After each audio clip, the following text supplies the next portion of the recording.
funcionamento das sociedades com relação à condição criada com a pandemia.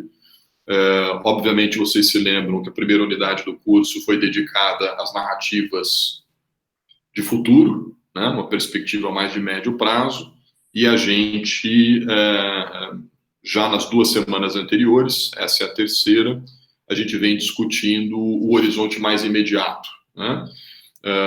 A Carolina já havia, nas 2 semanas anteriores, introduzido alguns temas, algumas questões, e na nossa semana atual, agora a ideia é a gente analisar, compreender um pouco os aspectos relacionados aí aos organismos, né, internacionais, e na semana que vem a gente então se debruça sobre a realidade brasileira especificamente. Então, eu vou passar a palavra para a Carolina. Aproveitem aí a presença dela essa semana, porque a partir da semana que vem sou eu que volto a torturar vocês com as exposições. Então, eu vou passar aqui a palavra para a Carolina. E, bom, acho que eram essas as questões, só para introduzir o nosso tema de hoje. Carolina, fica à vontade. Obrigada, Arilson. Boa noite a todos e todas. Vamos lá, eu vou passar por aquele momento meio esquisito de tentar compartilhar os meus slides. Vamos ver se hoje vai dar tudo certo.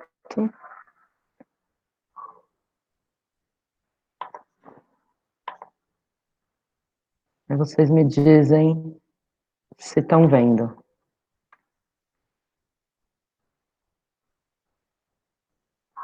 Sim. Tudo bem? Vocês conseguem ver minha tela? Sim. Recomendações do Valências, né? Tá claro. Sim. Então tá bom. Bom, vou começar seguindo as orientações do Arilson por conta da aula da semana passada. Eu vou tentar falar um pouco menos e vou tentar falar mais devagar e repito que vocês a qualquer momento podem me interromper, tá? Porque eu não estou vendo vocês aqui. Bom, a ideia hoje, então, é pensar um pouco em cima de alguns relatórios que apontam quais são as recomendações que as agências internacionais vêm apontando, né, para uma nova agenda de políticas para o pós-pandemia.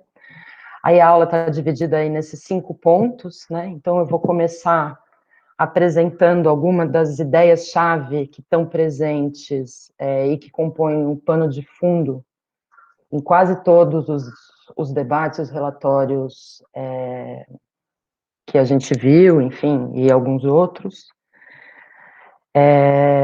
Depois disso, eu vou passar pelas medidas emergenciais que vêm sendo tomadas pelos governos, né, e propostas também pelas recomendações internacionais, tentando abordar um pouco das insuficiências dessas medidas diante aí de todo esse debate, dos modelos de futuro e tudo isso.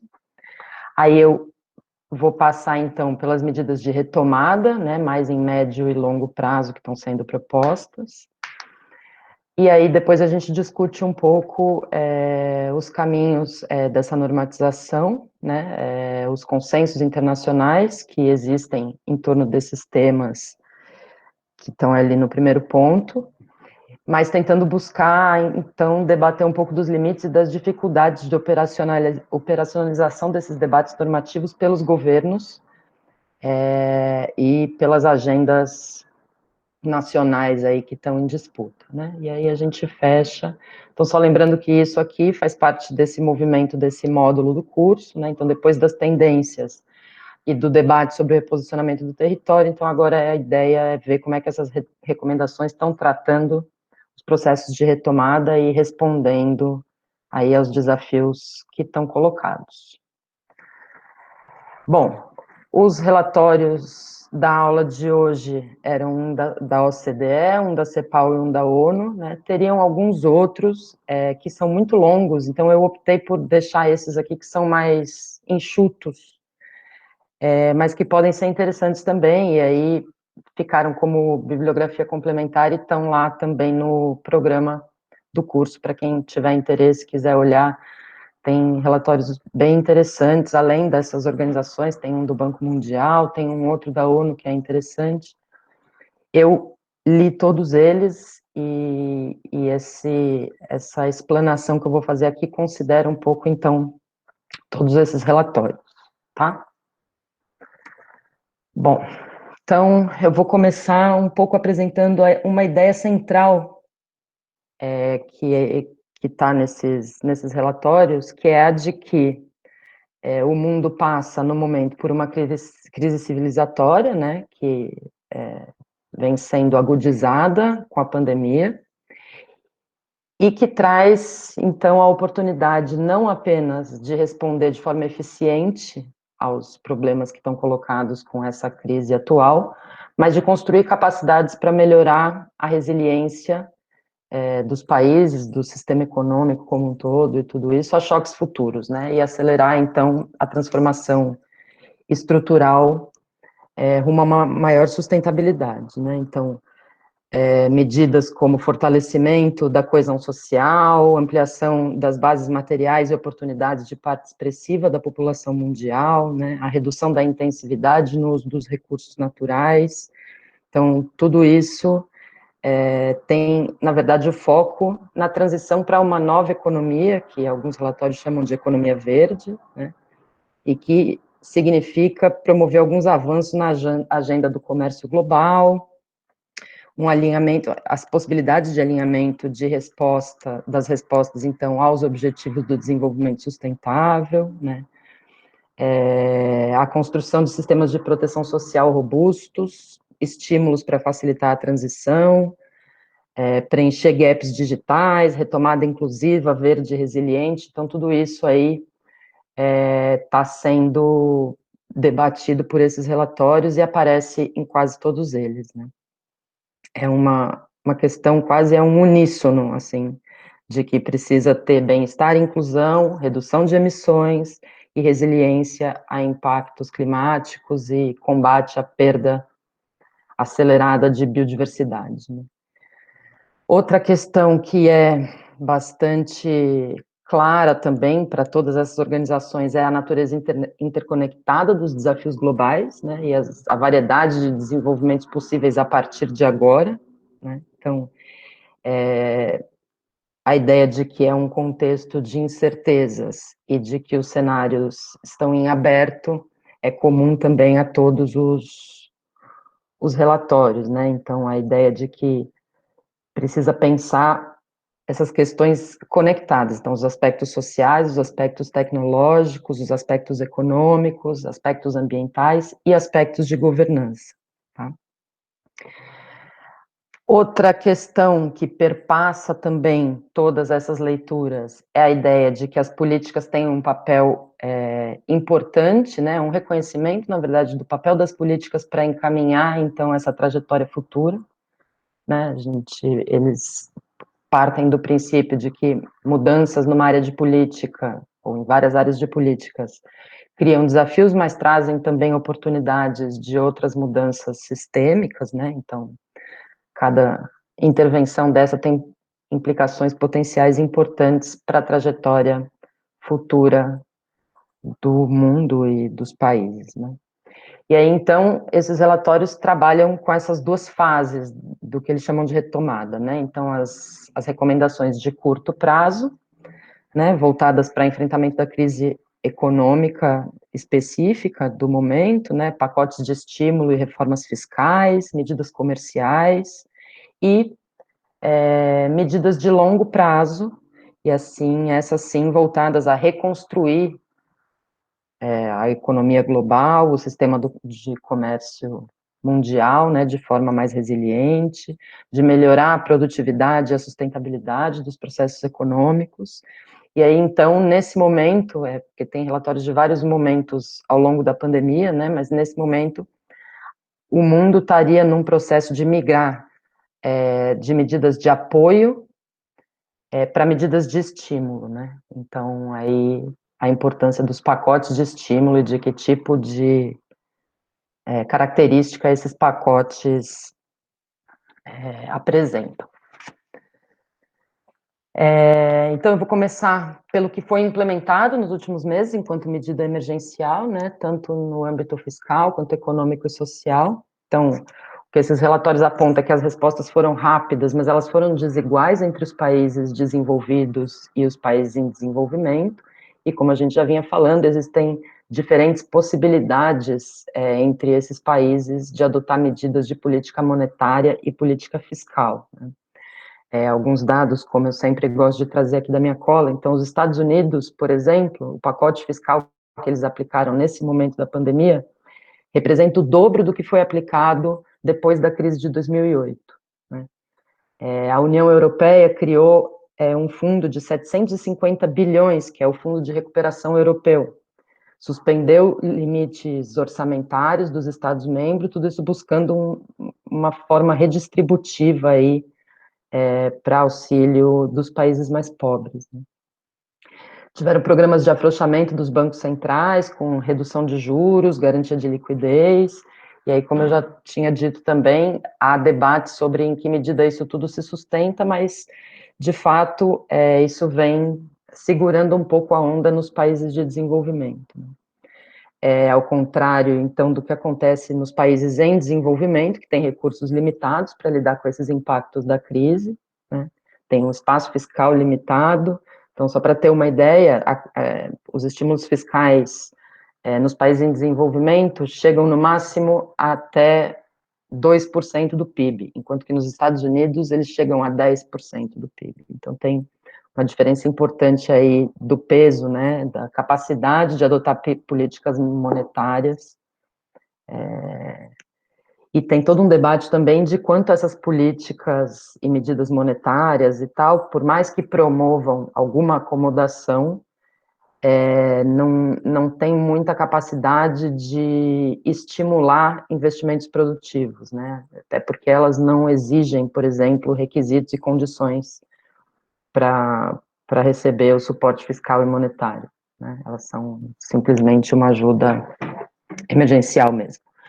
Em âmbito econômico, foram tomadas, então, medidas de fomento da oferta e da demanda, né, créditos com baixas taxas de juro, para garantir liquidez às empresas, financiamento às micro, pequenas e médias empresas com alívios fiscais para prevenção de falências, né, flexibilização de contratos no setor privado, regulamentação do teletrabalho, enfim, tudo isso para proteger aí essas empresas menores.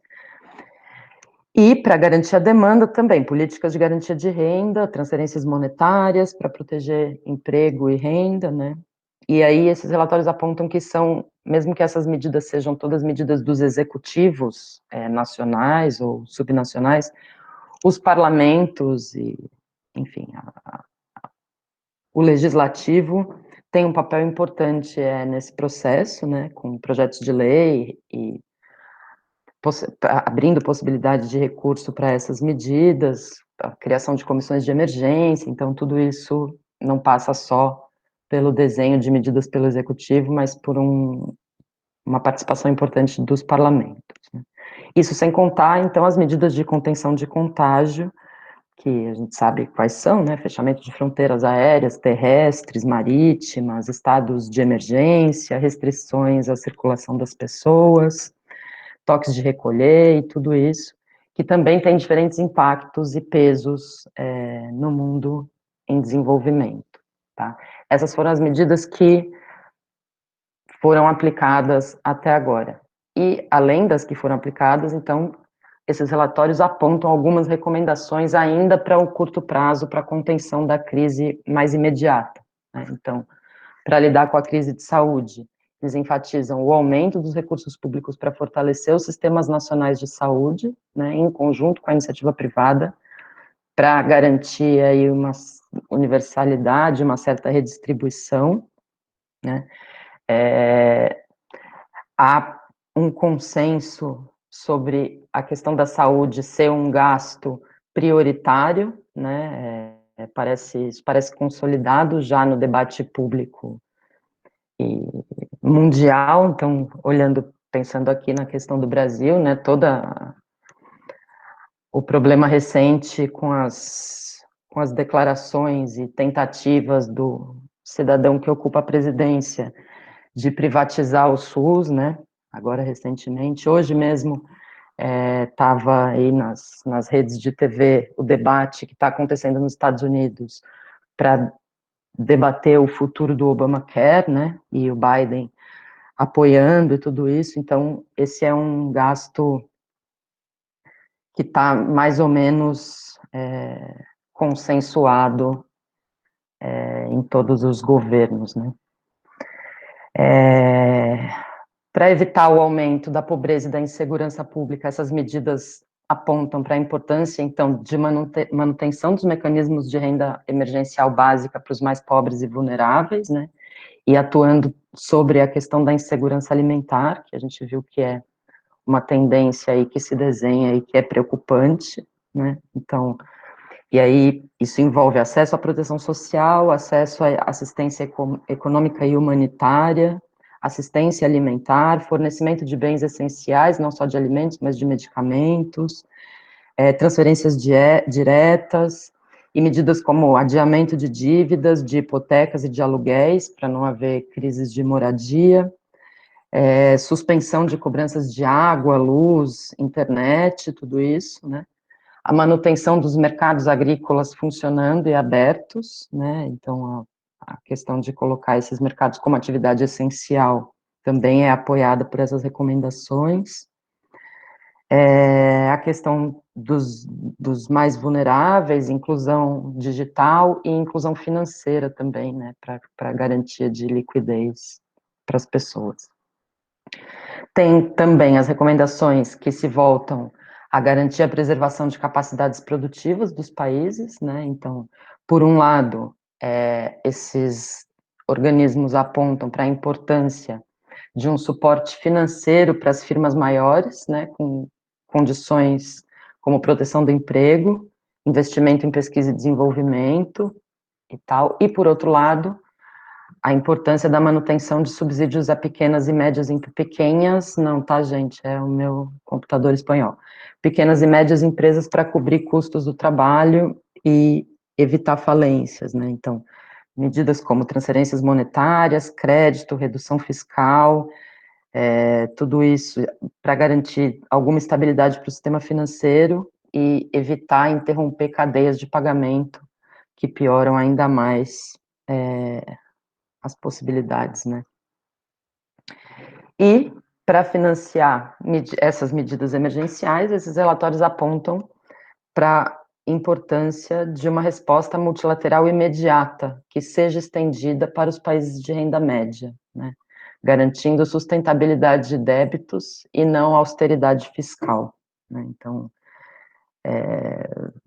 novos instrumentos financeiros deveriam ser desenhados pelas organizações multilaterais, né, para apoiar os países que enfrentam aí uma pressão fiscal grande, né. Como a gente já vinha dizendo, então, os desenvolvidos e os em desenvolvimento têm condições diferentes para lidar com a crise, e isso aumenta a questão das desigualdades internacionais entre os países, né? Então, tem um apelo em todos esses relatórios à cooperação e à solidariedade internacional, e aí uma das principais críticas é a iniciativa aí que todo mundo comenta do G20, né, que foi enfim, suspender os serviços da dívida até o final do ano, mas que não seria suficiente para resolver as questões aí que estão colocadas, e a questão também de que as organizações internacionais têm um foco muito maior nos países considerados de renda baixa, né, os países pobres, e os países em desenvolvimento de renda média estão aí um pouco sem ter para onde correr, no que se refere aos auxílios internacionais, tá? Bom, aí vamos para parte das recomendações de longo prazo, né? A primeira delas, que vale chamar a atenção, é a importância de investimentos e políticas industriais e tecnológicas sustentáveis, né? tem uma ideia também que perpassa todos os relatórios de que a redução do débito público, ele deve vir do aumento do PIB e não do corte de gastos, né? E aí esse crescimento tem que se dar num sentido de maior sustentabilidade em setores de baixo carbono, investimentos em energia renovável, tecnologias digitais, né, e verdes, investimentos em pesquisa e desenvolvimento e cooperação com as universidades e com a comunidade científica e o setor privado para garantir maior resiliência e um aumento das capacidades domésticas dos países num sentido mais sustentável.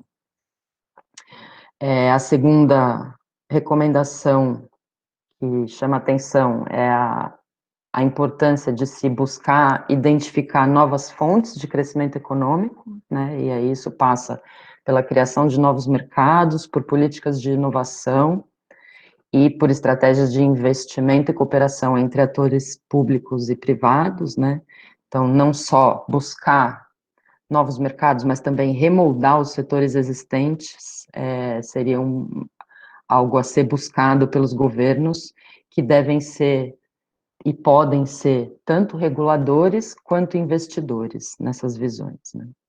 E aí os novos mercados também podem ser buscados, e aí entra tudo aquilo que a gente já sabe, energia verde, ecoturismo, a questão da economia circular, né? Questões, enfim, de economia do cuidado e tal.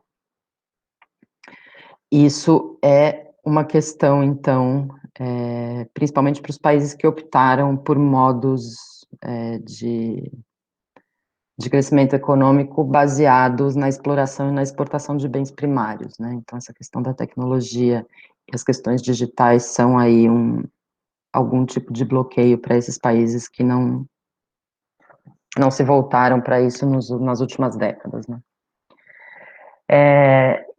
As recomendações também apontam para a importância de um suporte ao mercado de trabalho, né, por políticas trabalhistas e realocação de trabalhadores informais em empregos decentes, né, então tem uma questão de formalização e de aumento do acesso também de mulheres e jovens, enfim, de ultrapassar as barreiras à inclusão no mercado de trabalho, né, mas isso também é uma questão porque envolve algum tipo de capacitação para as novas atividades econômicas que estão sendo propostas e buscadas, né? Também essa questão precisa ser ponderada.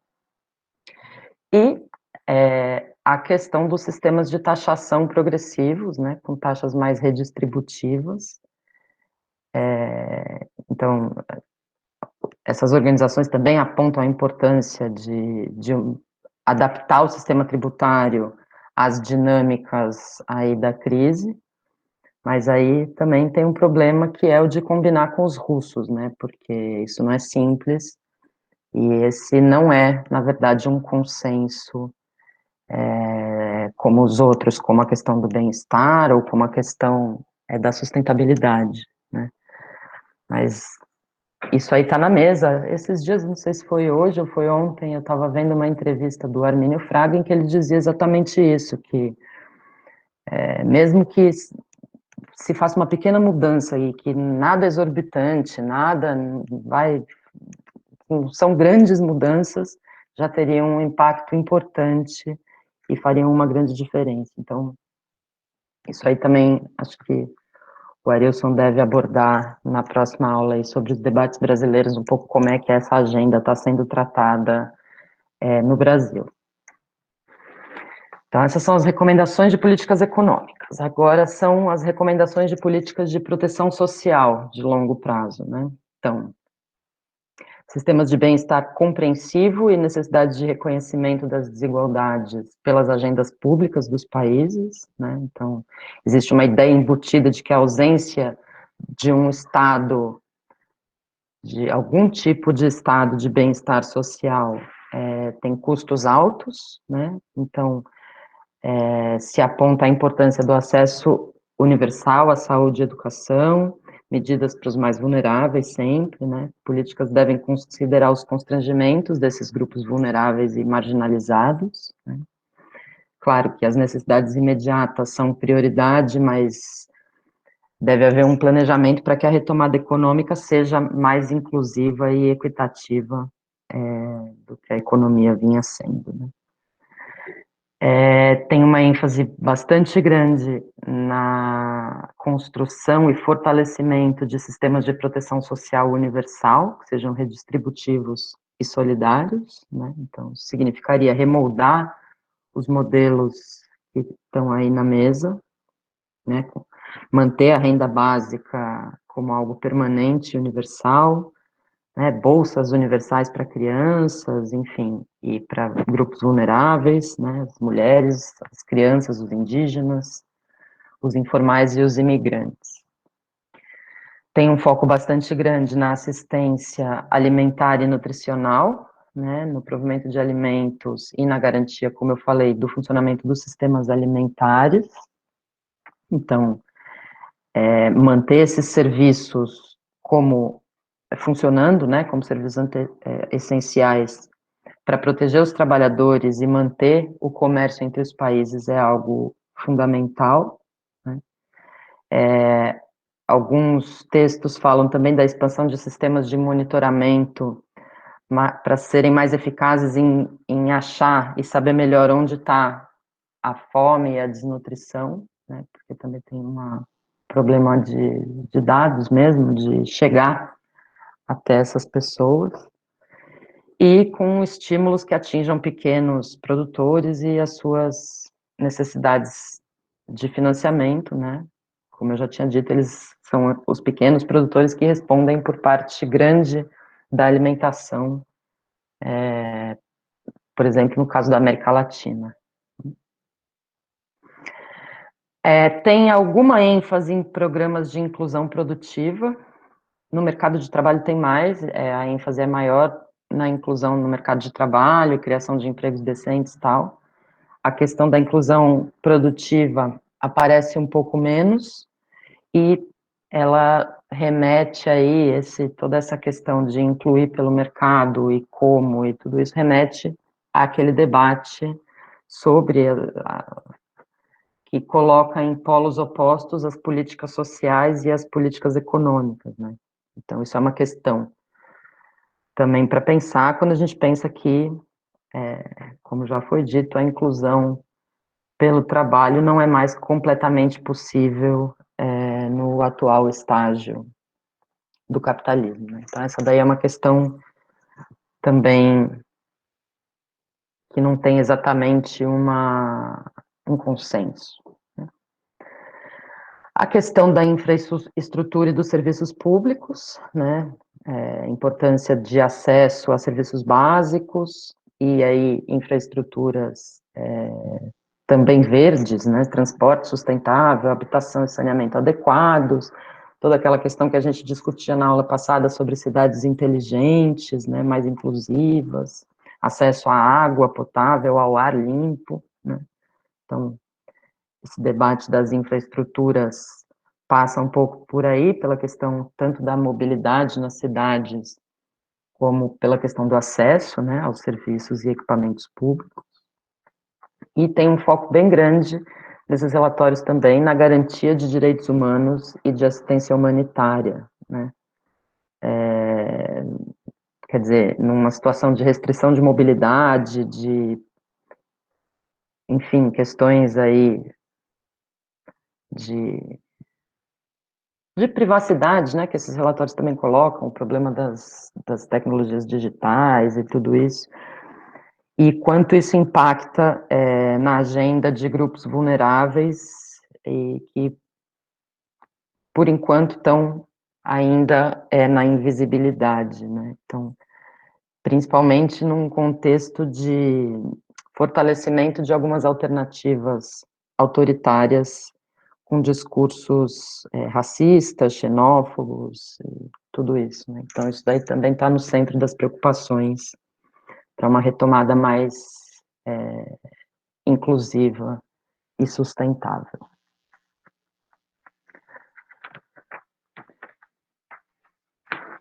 Depois tem uma série de recomendações também de políticas ambientais para o longo prazo, né? E aí tem um foco bem grande nisso no relatório da OCDE.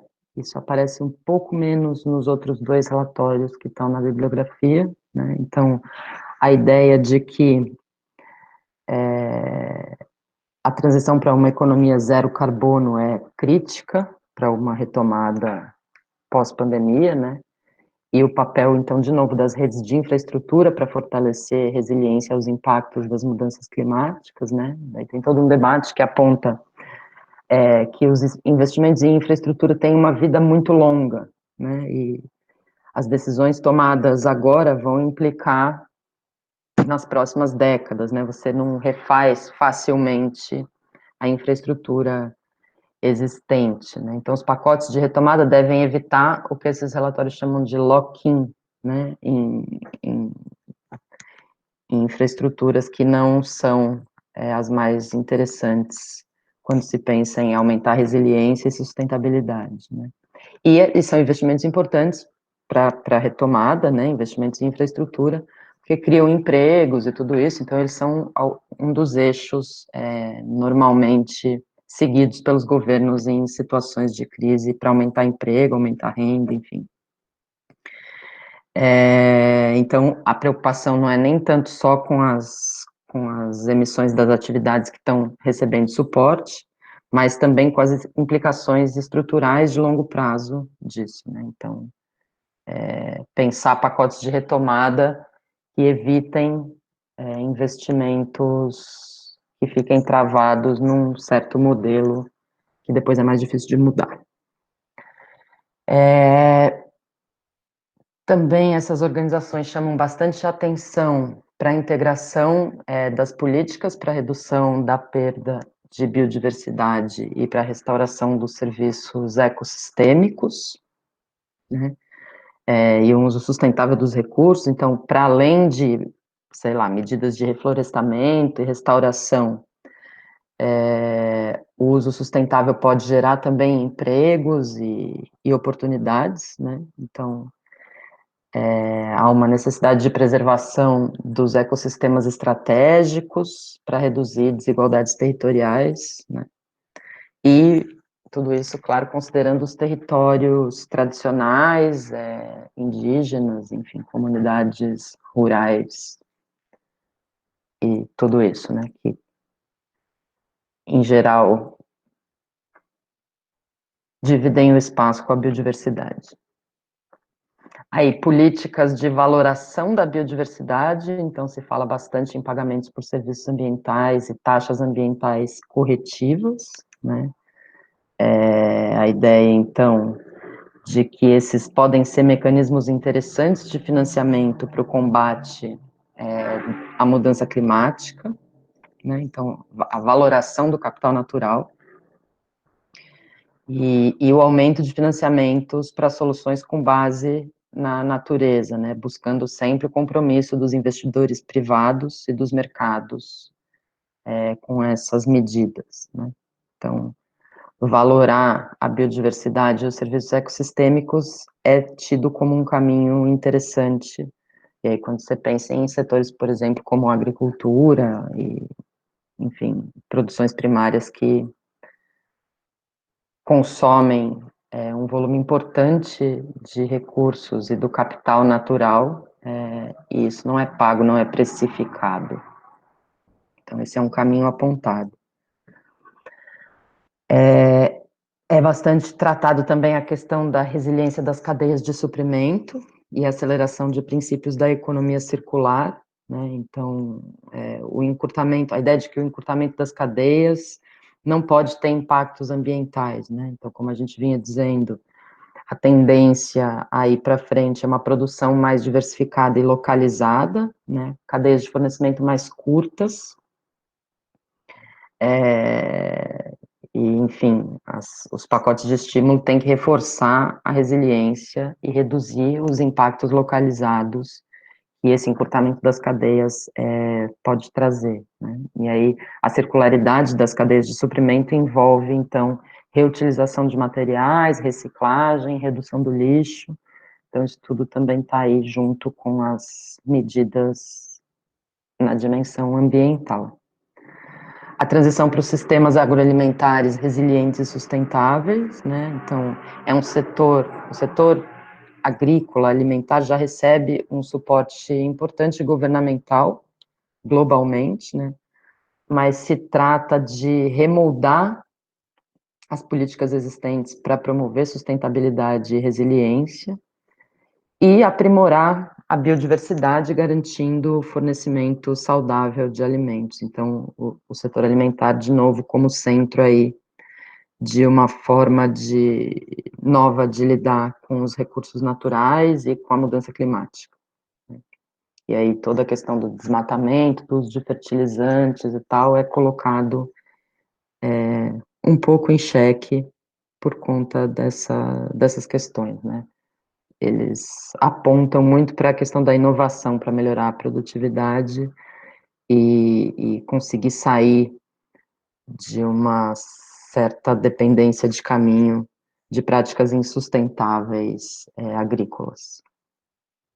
E, de novo, dentro das políticas ambientais, o relatório da OCDE termina falando da questão urbana, né, das cidades compactas, resilientes e sustentáveis e dos sistemas urbanos de baixo carbono, né, então, e aí as medidas são investimento em energias renováveis, eficiência energética nas moradias, né, eletricidade, aquecimento, construções verdes, a questão de que a Covid pode aumentar a demanda por bairros menos povoados, e isso contraria um pouco a ideia da cidade compacta, né, isso tem impactos importantes na emissão de carbono e gases de efeito estufa, né?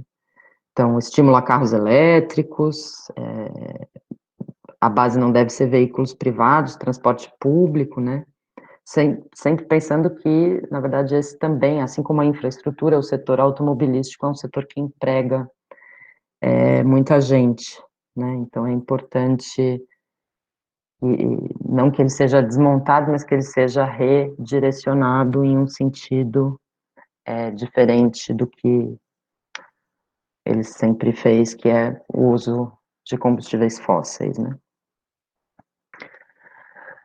Depois, algumas recomendações acerca da dimensão política e da ação coletiva para possibilitar essa retomada de longo prazo, né? Então, a primeira delas, que todo mundo também é uníssono, é o fortalecimento da democracia e da governança democrática para a efetividade das políticas, né? E um envolvimento crescente e muito importante das comunidades locais, né?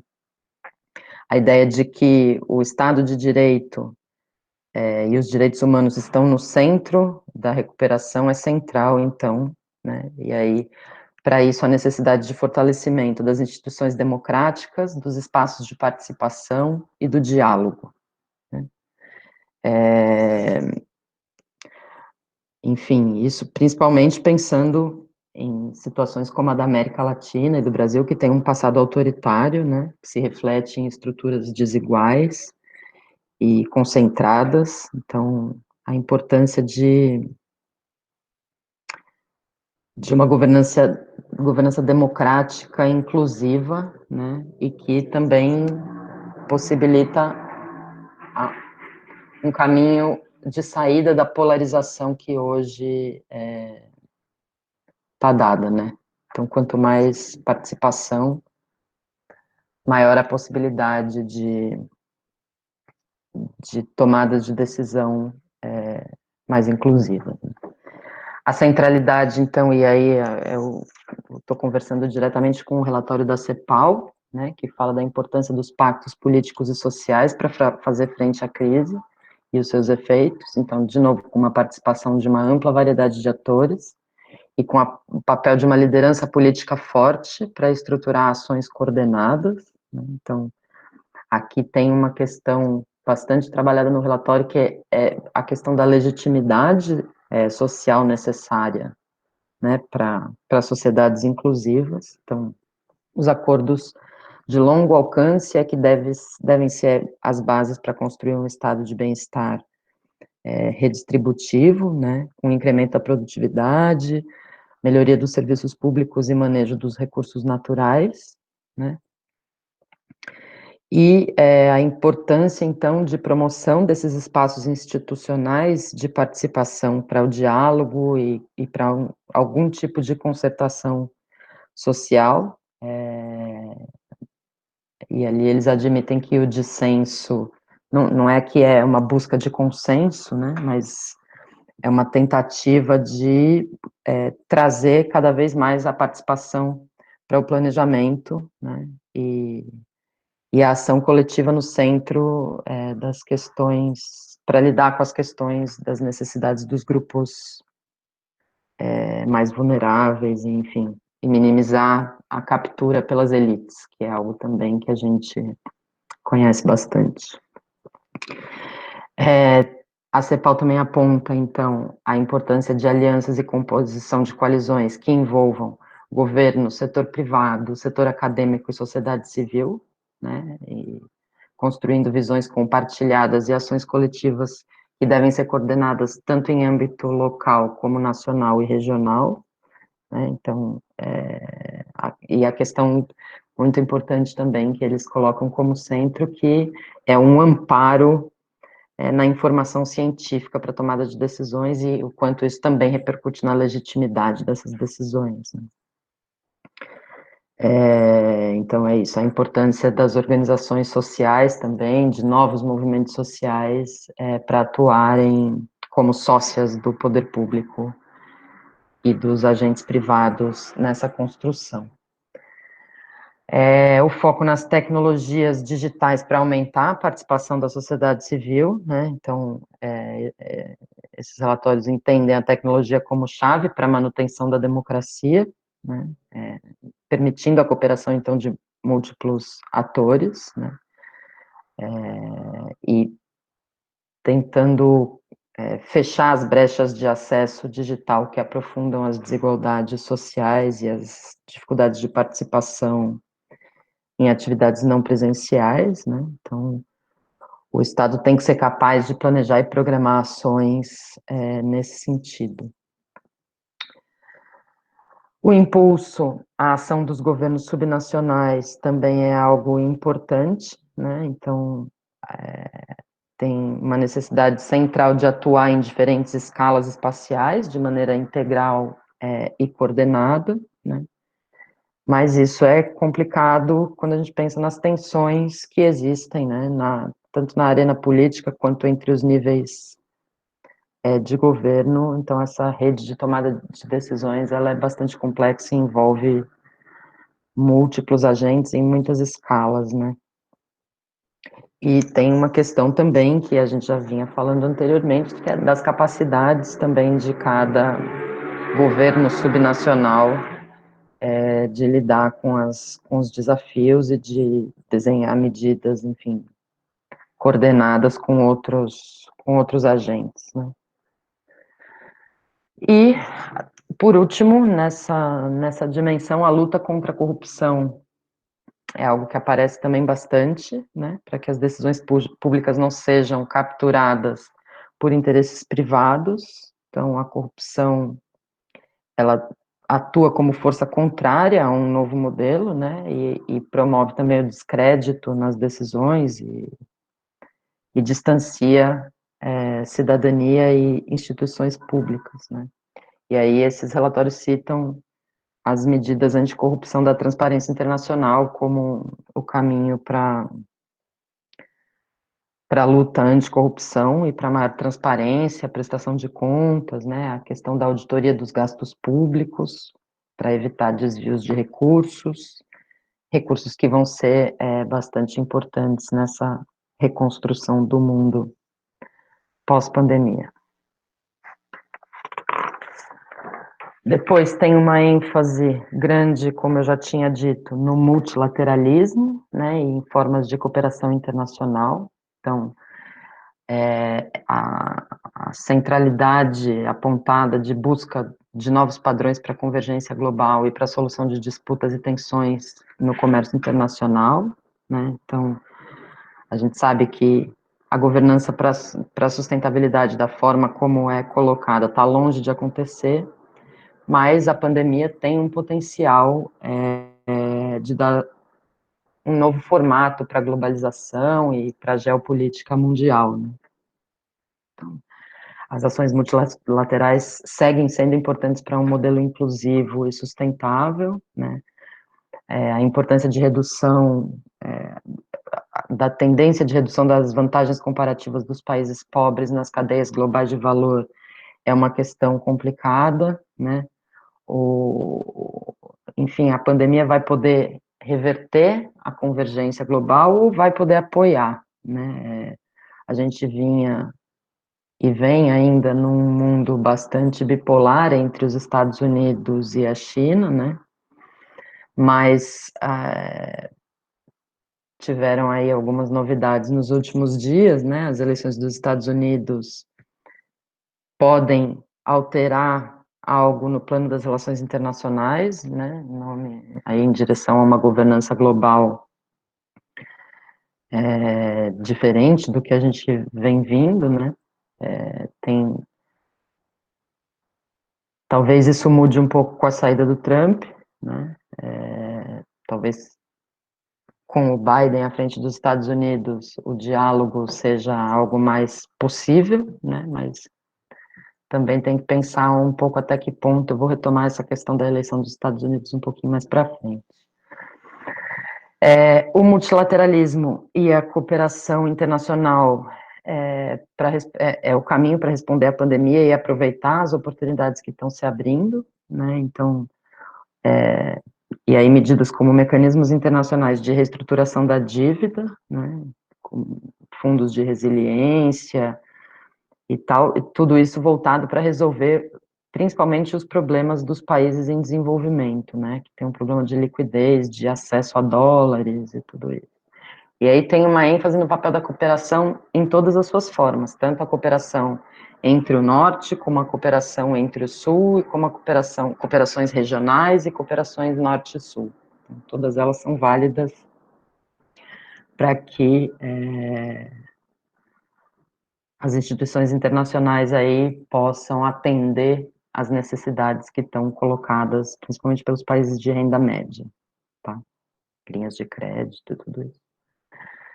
Aí, a importância da cooperação na América Latina, né, com alianças e integração econômica regional para promover uma maior diversificação produtiva, resiliência econômica e cooperações para financiamento em pesquisa, ciência e tecnologia, né.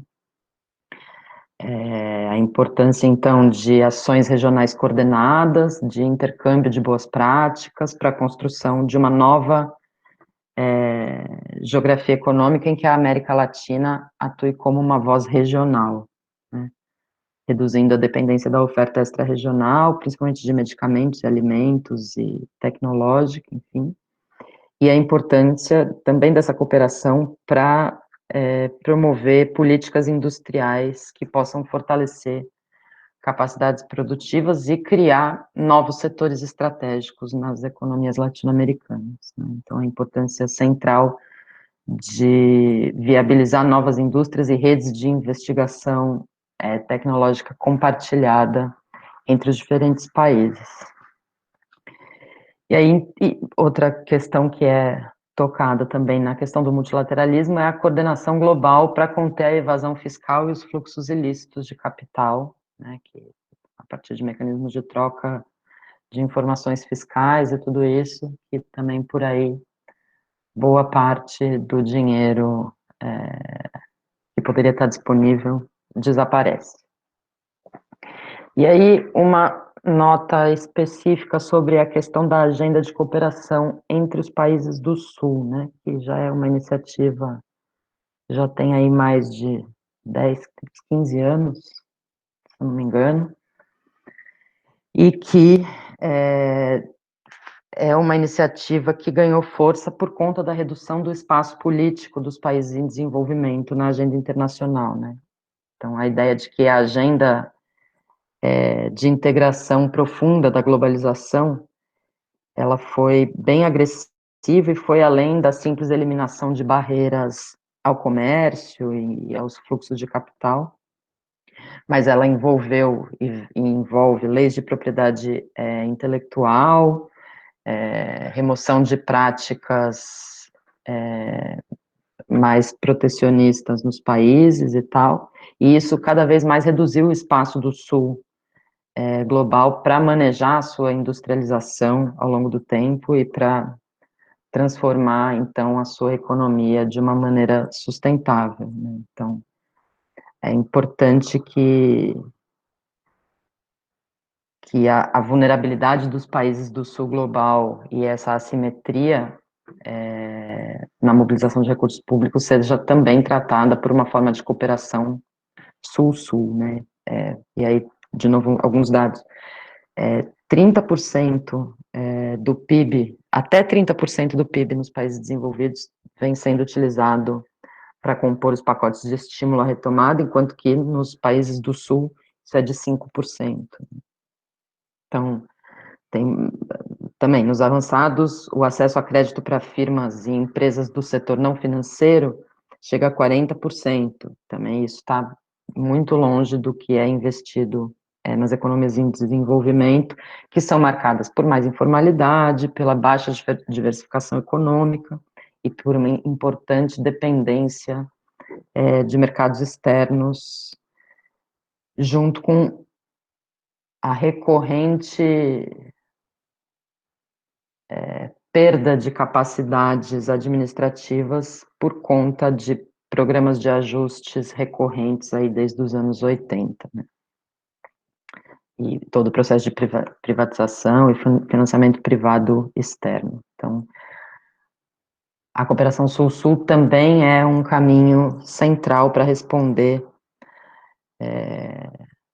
à crise que está colocada com a Covid e o futuro aí para frente. De novo, a questão de que as respostas internacionais à crise atual são inadequadas para os países do Sul, né? Então, a questão do G20, a suspensão dos pagamentos da dívida. Então, o FMI cancelou por 6 meses, expandiu as linhas de crédito. O Banco Mundial também lançou um pacote de resposta de 160 bilhões, né? Mas isso, e aí o debate que se faz é que isso tem um escopo limitado nos países do Sul, porque a maior parte da dívida desses países seria com credores privados, e essas iniciativas se aplicam só às dívidas oficiais bilaterais entre os países, né? Então, precisa de incentivos e medidas que se baseiem na colaboração entre os credores e os países endividados, né? E tem sempre uma ideia também na coisa da cooperação sul-sul de que os países precisam primeiro retomar um crescimento robusto para depois os pagamentos serem colocados sobre a mesa, né? Então, a questão da reestruturação da dívida, suporte financeiro de longo prazo para proteção de capacidades produtivas, né, sistema de saúde, para fortalecimento do sistema de saúde, para apoio ao emprego, proteção social e tudo isso precisa ser feito, então, as medidas de suporte financeiro, mas devem ser acompanhadas também de políticas industriais e comerciais. Então, essas leituras também apontam para a importância de subsídios como um suporte adicional para a retomada industrial, né? Então, suporte, principalmente suporte financeiro para as indústrias domésticas, né? Enfim. Então, a ideia de que o comércio sul-sul é um importante complemento das medidas aí para a retomada. De novo. Professora. Sim. Perdão, desculpa atrapalhar. A aula está sendo gravada? Eu não sei, porque quem faz isso é o Arilson. Arilson, você está gravando? Não, tinha esquecido. Estou a partir de... Tá ok, obrigado. Vamos lá. Eu acho até melhor não gravar, porque eu não tenho nenhuma possibilidade de ver isso depois, que eu não gosto muito. Mas vamos lá. Então, o papel da solidariedade na partilha de experiências, né, para a retomada do comércio e tudo isso, reconstrução das indústrias trabalho intensivas e orientadas para exportações, que são setores que respondem importantemente pelos impactos e pelos desempregos nesses países, né? Então, aumentar a escala de financiamento, aumentar essa troca de experiências e essa cooperação, evitando a ideia de free trade, né, não é tanto uma liberalização do comércio, mas uma integração seletiva, né, que preserve o status diferenciado desses países no contexto maior. E aí tem umas coisas interessantes também, né, sobre o aumento da escala de financiamentos, a importância dos bancos, né, do Sul, então o Banco Asiático, os BRICS e o Banco Islâmico. Eu depois fui fuçar um pouco também, e todos eles têm algum documento recente também sobre a retomada, sobre os incentivos financeiros para os países respectivos, né, então o Banco dos BRICS fez um acordo recente de 15 bilhões para a reconstrução das economias desses países, né, e, enfim, os bancos latino-americanos e africanos têm feito bastante aporte de recursos e subsídios, mas o que se diz é que esses bancos teriam muito mais espaço ainda para aumentar a escala de assistência e investimento para além dos BRICS, né, e eles têm uma posição privilegiada, esses bancos, porque eles tanto se relacionam com as instituições multilaterais maiores, quanto com os bancos nacionais de desenvolvimento, né, eles têm uma certa capilaridade de distribuição dos recursos, então eles têm um posicionamento também bastante interessante, que pode ser melhor aproveitado, fomentando respostas proativas também aí, nos próximos meses e anos. E a importância, então, dessa construção de parcerias estratégicas para aumentar esse espaço político que foi sendo reduzido ao longo do tempo nas discussões internacionais sobre a reforma da arquitetura financeira global e sobre formas de governança global mais inclusivas, né? Então, tem também aí em todos esses debates uma ideia de que uma reengenharia é necessária nos países do Sul e que isso precisa ser feito entre eles, assim como na Europa, né, enfim, os países do Norte vêm se acertando entre eles também para recompondo as relações, né, então, enfim, buscando aí também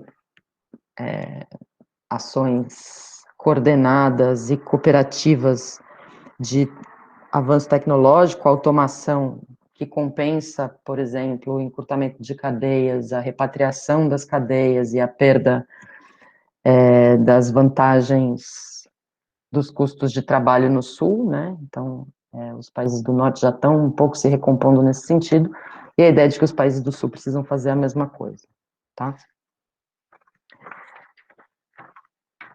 Bom, então, como uma síntese das recomendações que eu apresentei, vou apresentar, então, alguns dos consensos e depois os limites, tá? Os consensos que baseiam as recomendações internacionais. Essa ideia de Building Back Better, né, que é, na verdade, um termo que se origina de contextos de reconstrução de desastres físicos, e voltados para aumentar a resiliência em relação a desastres futuros, né, então esse termo é um termo que tradicionalmente é utilizado para isso.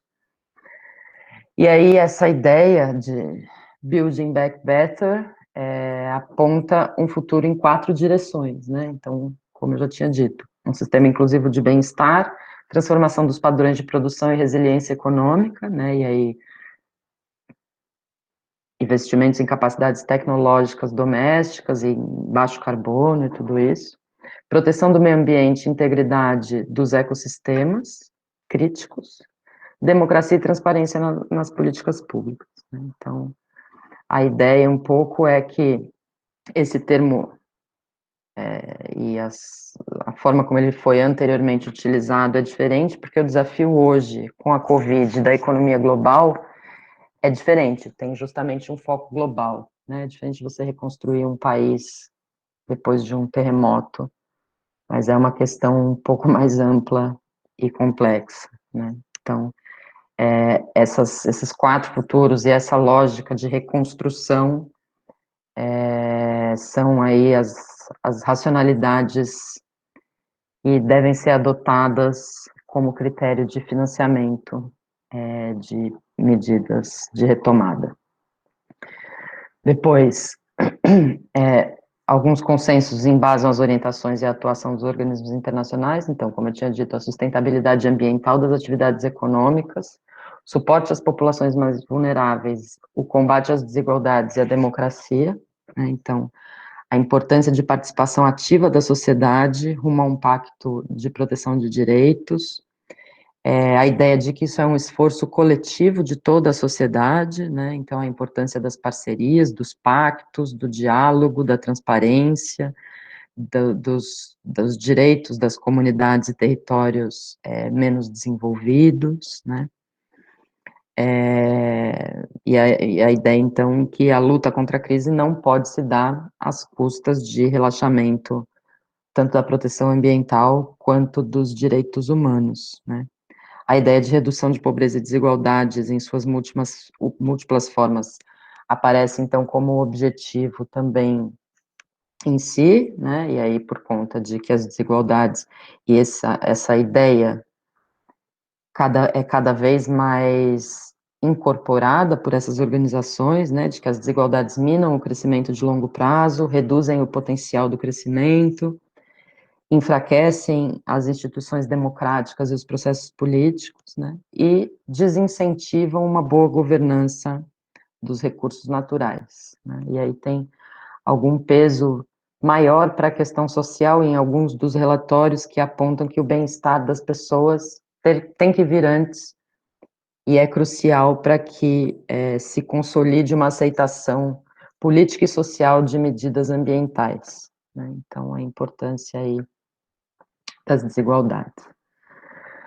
É um consenso também da importância de novas formas de governança para a condução de novas trajetórias de desenvolvimento em termos globais, nacionais e locais. Então, os termos aí utilizados na moda no momento, que já vinham e que agora estão sendo também bastante utilizados, a ideia de cooperação, de coordenação e de planejamento multinível, né?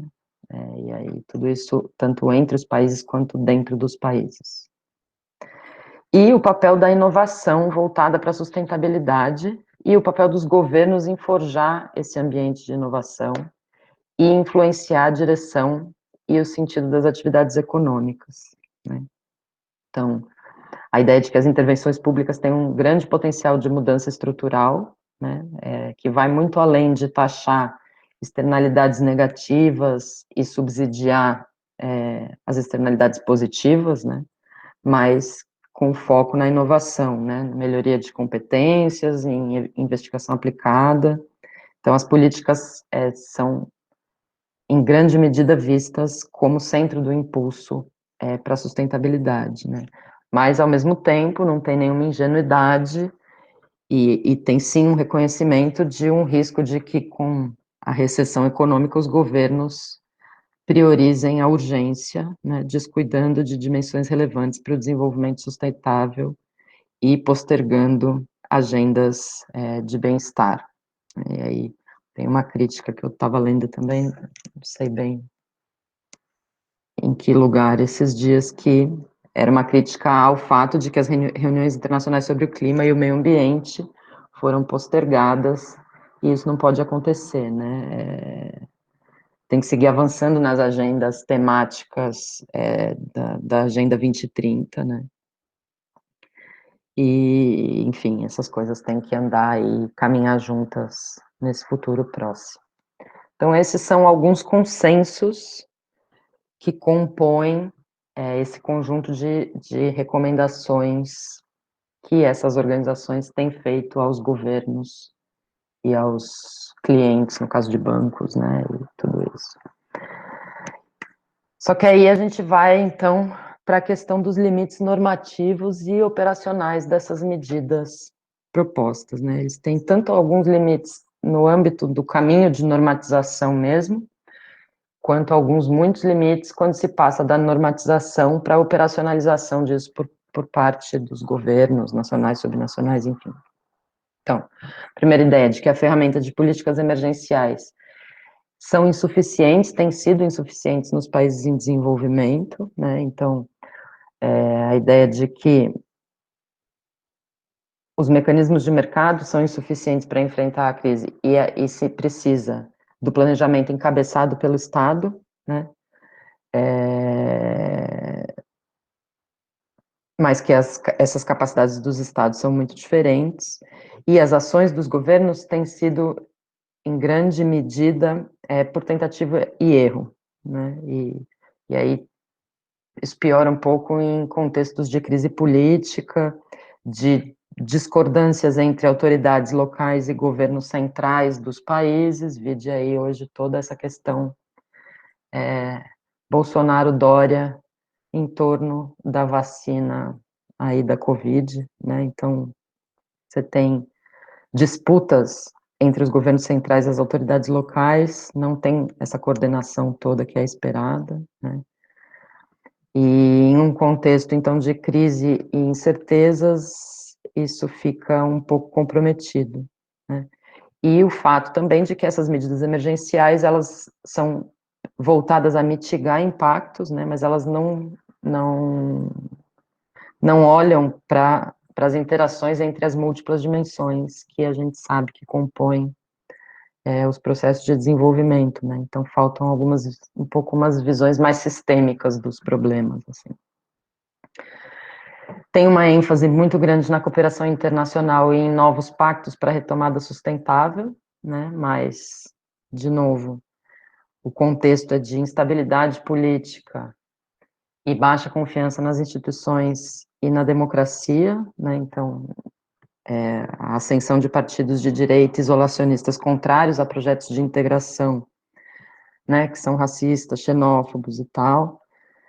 A questão, de novo, dos Estados Unidos e das eleições, né, a eleição do Biden pode significar uma janela de oportunidade para um novo multilateralismo, né, mas isso tem alguns limites, e aí eu vou citar um texto que circulou ontem do professor Ricardo Abramovay, em que ele trata justamente essa questão da agenda ambiental que o Biden está se propondo a tocar, e os limites que estão colocados a isso, né, então ele mostra como, na verdade, assim, tudo bem, o Biden está dizendo que vai voltar para o Acordo de Paris, que vai agir no sentido de maior coordenação, existem leituras sobre a possibilidade de um G3 climático, que envolveria a China, os Estados Unidos e a União Europeia,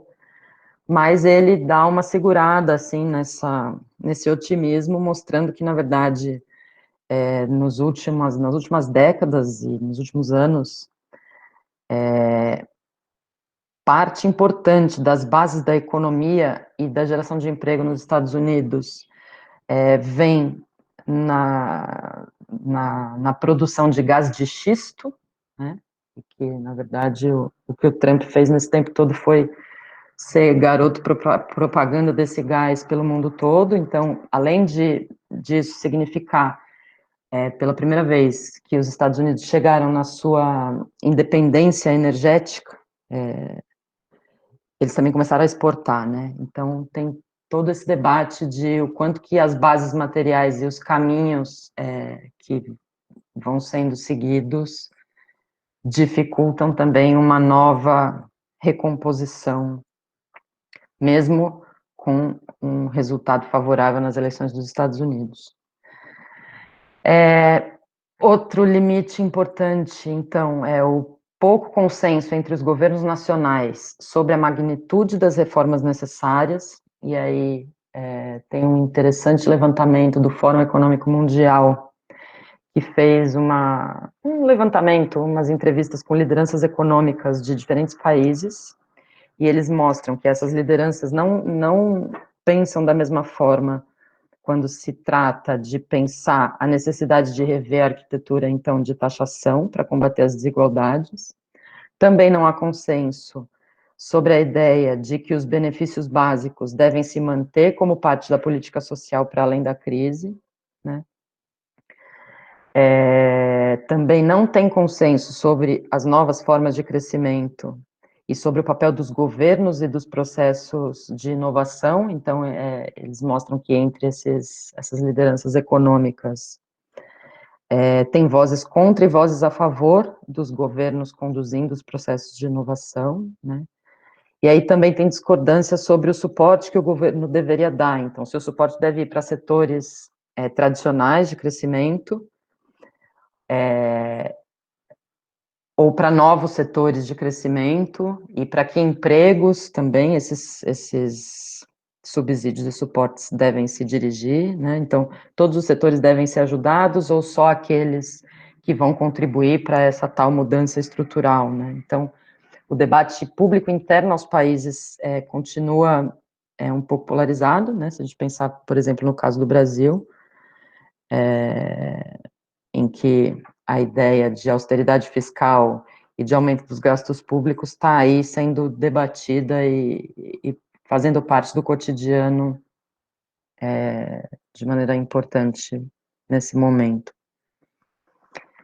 E aí um último limite dessas recomendações e tudo isso é que elas enfatizam de forma diferente as diferentes dimensões, né? E elas dão uma percepção de que há um certo descolamento das agendas social e ambiental, né? Então, a ideia um pouco de que as dimensões são tratadas de forma apartada, e aí isso um pouco tem a ver com o fato dos públicos-alvos diferentes desses relatórios dessas organizações, né? Então, a gente, enfim, a FAO, ONU, pensa o rural e as desigualdades, principalmente no rural. A OCDE tem um foco bastante grande na sustentabilidade, fala menos da questão das desigualdades. A CEPAL fala bastante da importância das coalizões e dos pactos, mas não discute as bases produtivas, que estariam na base desses processos de mudança, né? E aí um pouco a ideia de que a normatização dos debates reflete aquilo também que eu já vinha comentando em outras aulas, que é uma certa fragmentação do campo científico, né, e a especialização disciplinar do campo científico, que hoje passa por um momento de transição de paradigma, de dificuldade de olhar para as questões que estão hoje colocadas, para as interdependências entre as agendas e as dimensões do desenvolvimento, de uma forma mais integrada, né? Enfim, mesmo que se possa notar um avanço no pensamento econômico, né, de incorporação das externalidades climáticas e sociais, essa visão fragmentada ainda impede olhares mais sistêmicos e estratégias coordenadas, enfim, algumas dicotomias ainda estruturam o conjunto de medidas adotadas pelos governos nacionais e subnacionais, né? Então, dicotomias e debates que estão aí como o que importa mais, economia ou saúde, mercado ou valorização dos bens públicos, curto ou longo prazo, né? Os diferentes modelos de inserção na economia internacional, e a questão que o Arilson tocou na aula passada, que também é importante e é bastante visível na leitura desses relatórios, é a ideia de que a agenda das vulnerabilidades e das desigualdades, elas não estão necessariamente conectadas, e tem um foco muito grande na questão, se fala em desigualdade, mas o tratamento mais operacional é em cima da questão das vulnerabilidades, né? E essa visão sobre as vulnerabilidades não traz necessariamente uma visão sobre os bloqueios ao acesso e às oportunidades, né? Quer dizer, não tem aí um tratamento direto da raiz das causas da vulnerabilidade, né? Então, isso daí fica também um pouco... E outra questão é a questão da sustentabilidade também. Então, toda a forma como é tratada a questão nos centros urbanos e a coisa da taxação ambiental e da valoração ambiental também parecem pender mais para a mesma ideia da sustentabilidade fraca das décadas anteriores, né? Por mais que se fale, então, da importância dos novos metabolismos, de novas formas e tal, os instrumentos parecem estar ainda bastante nesse registro dos debates lá dos anos 90. Né? Enfim, esses são alguns dos limites, claro, tem outros e a gente pode discutir, mas que eu achei interessante trazer para essa nossa discussão. E aí, para terminar, juro que eu vou, deixa eu ver que horas são, e tomar uma água. Só tenho mais 2 slides.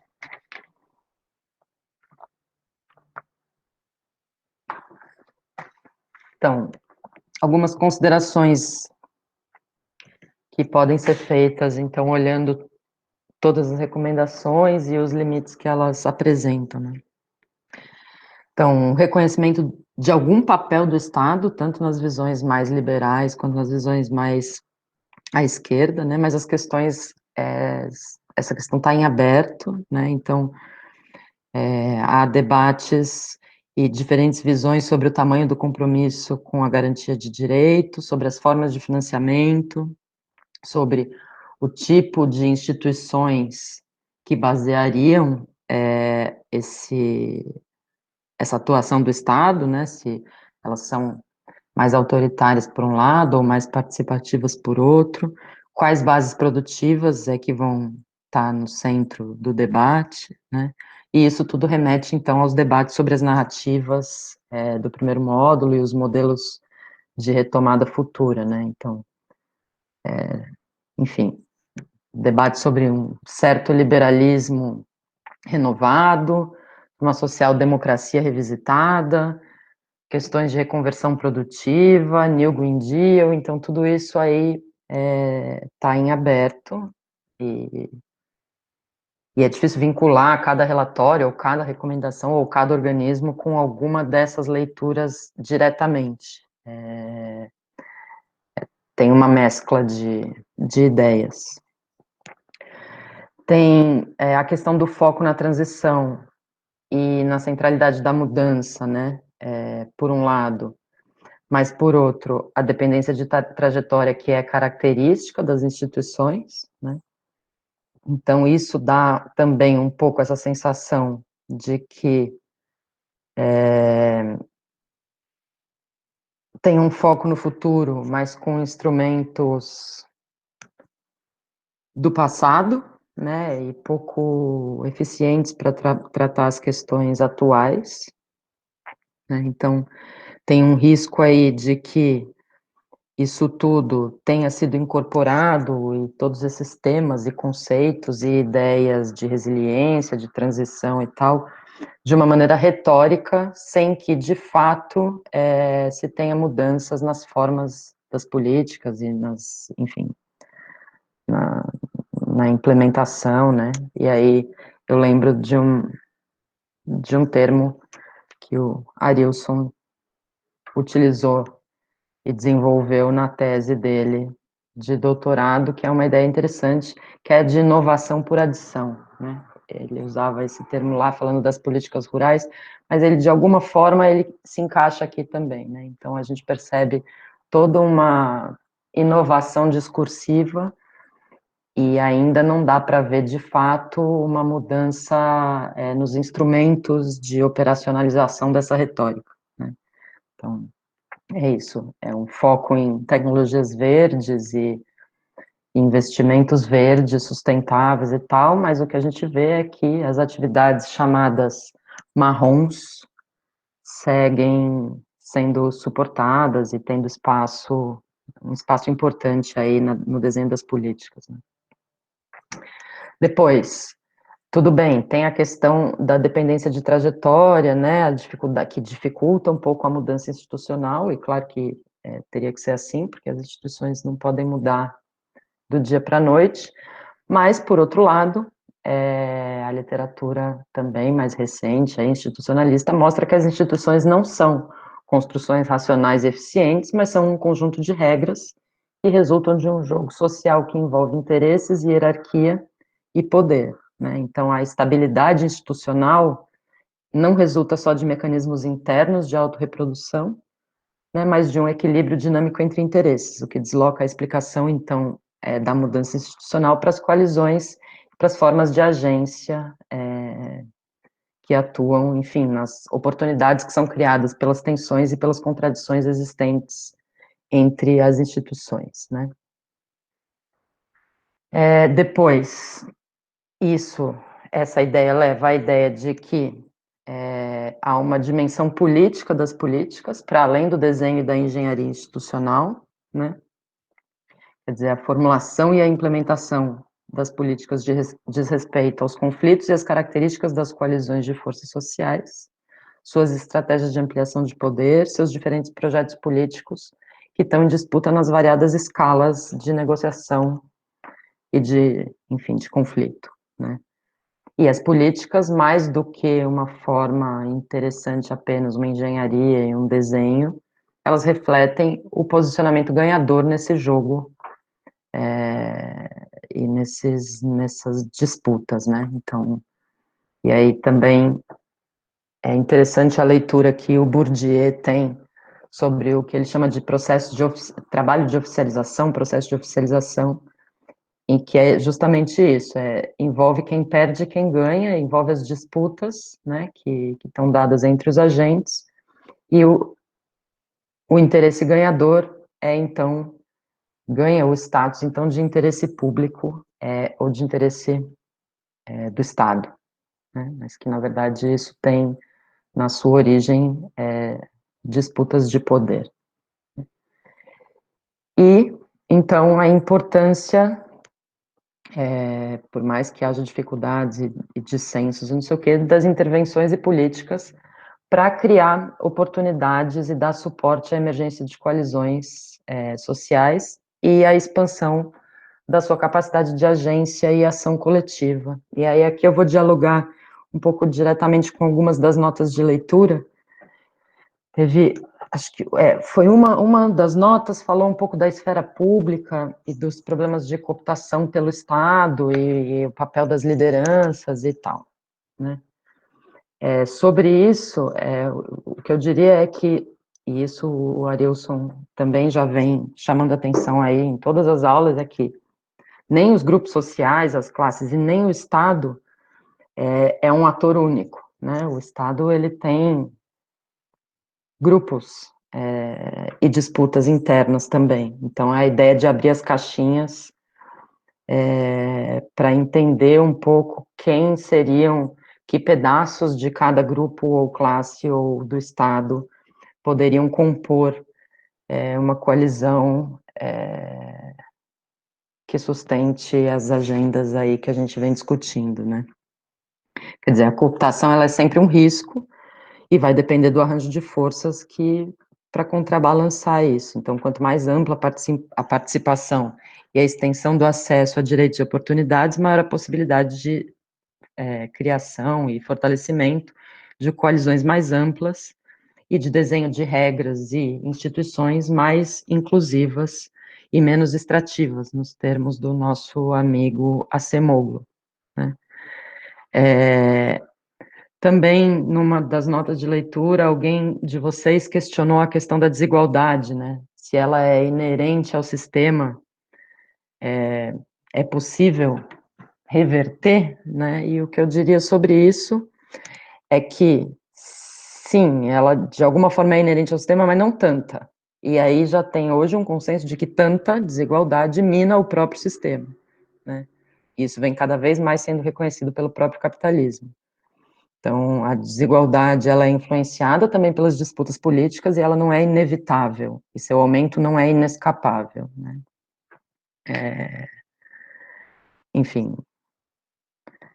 Então, há possibilidades abertas, né? As leituras recentes apontam para a importância de olhar para as forças políticas e econômicas que podem sustentar essas ideias, ainda que as nossas sociedades aqui do Sul e da América Latina sejam marcadas pela cultura de privilégios, pelo colonialismo, mas essas leituras institucionais e a leitura das coalizões, elas trazem aí algumas possibilidades de reversão dessas tendências de desigualdade por dentro do próprio sistema, já que o socialismo não parece estar aí num horizonte tão próximo, né?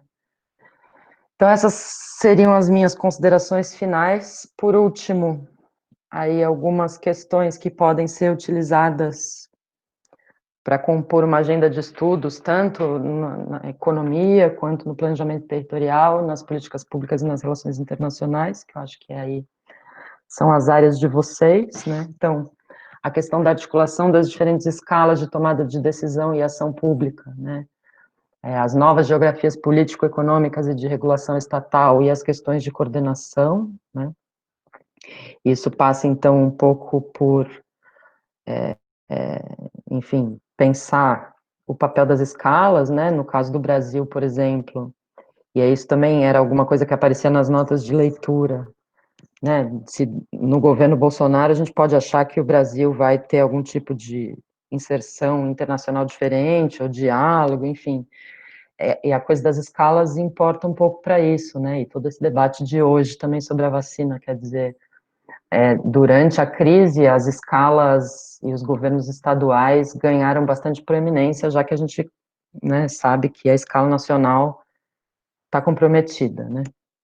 Mas aí isso passa por pensar um pouco as questões que envolvem o pacto federativo no Brasil e as relações do Brasil com o mundo, e acho que isso aí também a próxima aula vai trabalhar um pouco mais. Depois a questão da construção de capacidades técnicas e políticas para levar adiante as inovações pretendidas, né, e essa não é uma questão que é novidade, né, o campo das políticas públicas já vem discutindo há bastante tempo a questão dos arranjos produtivos, né, arranjos institucionais e os debates sobre a formulação, os processos de formulação e implementação das políticas e o papel dos arranjos nisso, né? Então, isso daí também é algo que tem aí bastante caminho para frente para pensar a partir da crise. Pensar como construir projetos e cooperação entre grupos com interesses diversos, né? Enfim, instigar a formação de coalizões inovadoras em contextos caracterizados por profundas desigualdades como o nosso, né, em que estruturas profundas concentram historicamente o poder político e o poder econômico, né, para pensar um pouco aí nessa chave. A questão dos territórios, né, e que lugar eles ocupam como elementos de reprodução ou de transformação, né, e aí eu, de novo, vou para a minha área de estudo, pensando sobretudo nos territórios não metropolitanos, e que, como o Arilson vinha falando também na última aula, são lugares, os territórios rurais não metropolitanos, que permitem abordar melhor e entender melhor as interdependências entre a agenda social e a agenda ambiental, né? E aí, então, que formas, que ideias e práticas para recolocá-los como parte da solução para a crise dos modelos de desenvolvimento, né? Pensando que é neles que estão as reservas naturais, a biodiversidade, e em muitos deles as atividades extrativas respondem por uma degradação e pela perda importante de serviços ecossistêmicos. E pensar, é claro que isso é o que está, acho que no centro de todas as questões hoje, que são os caminhos da transição, né? Que contradições estão em curso e que brechas isso abre para a mudança, né? E aí a literatura das ciências sociais tem bastante a dizer sobre isso, esse tema vem se aquecendo nos debates recentes, e isso aí também vai ser, então, o foco do terceiro módulo do curso, que começa daqui a 2 semanas. Pronto, eu falei que eu ia falar menos hoje, falei um pouco menos do que das outras vezes, e agora eu abro a palavra para vocês, Arilson, e quem quiser. Eu vou tirar os meus slides, tá bom?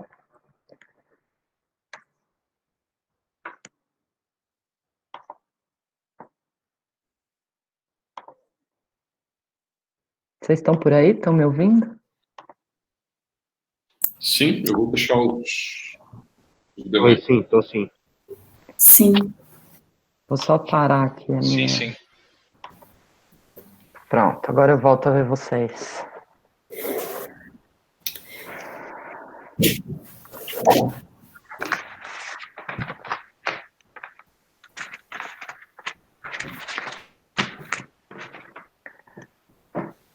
Eu posso falar? Ninguém fala.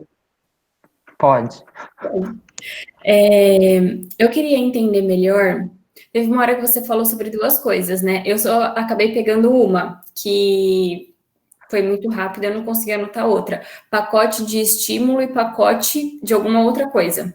Eu queria entender melhor isso, se for possível, por favor. Acho que eu falava isso quando eu estava falando desse momento, né, em que os relatórios apontam que é o momento em que os países estão passando, então, das medidas de apoio para as medidas de estímulo, né. Então, essa é a lógica, um pouco, que as medidas de apoio, elas têm aí um horizonte de curto prazo, elas são emergenciais para segurar, para não deixar a peteca cair, mas estímulo é outra lógica, né, uma lógica de longo prazo, e de, enfim, incentivar determinados caminhos a partir das medidas de política, né, tanto das medidas fiscais, enfim, acho que era isso, são duas, o Não, curto e o longo prazo. tá bom, era isso mesmo, obrigada.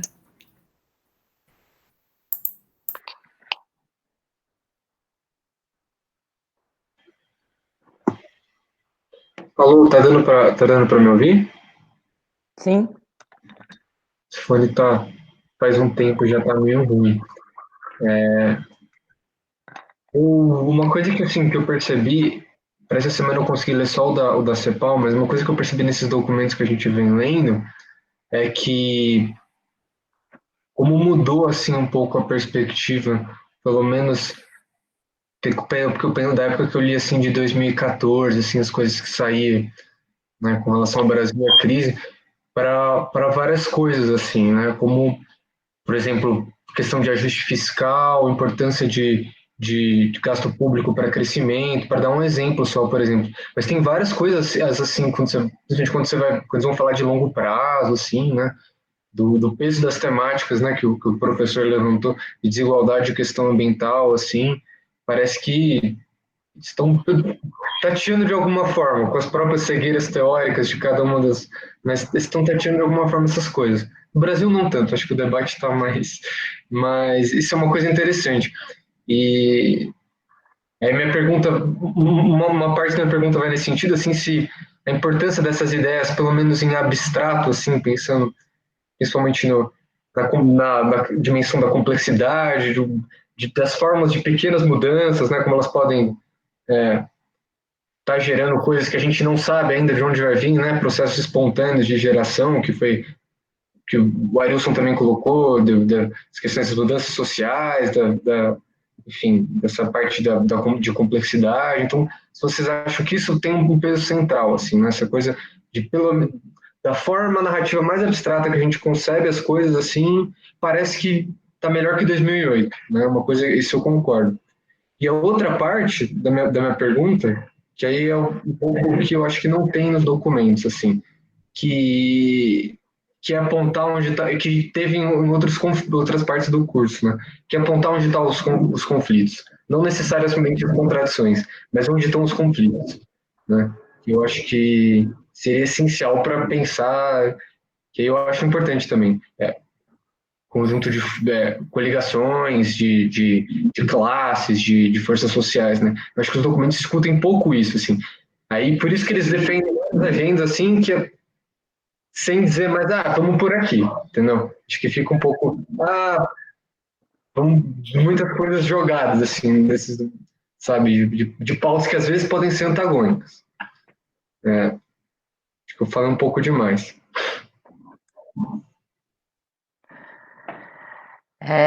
Bom, eu posso dialogar um pouco sobre isso com você, depois o Arilson, se ele quiser, ele complementa, né?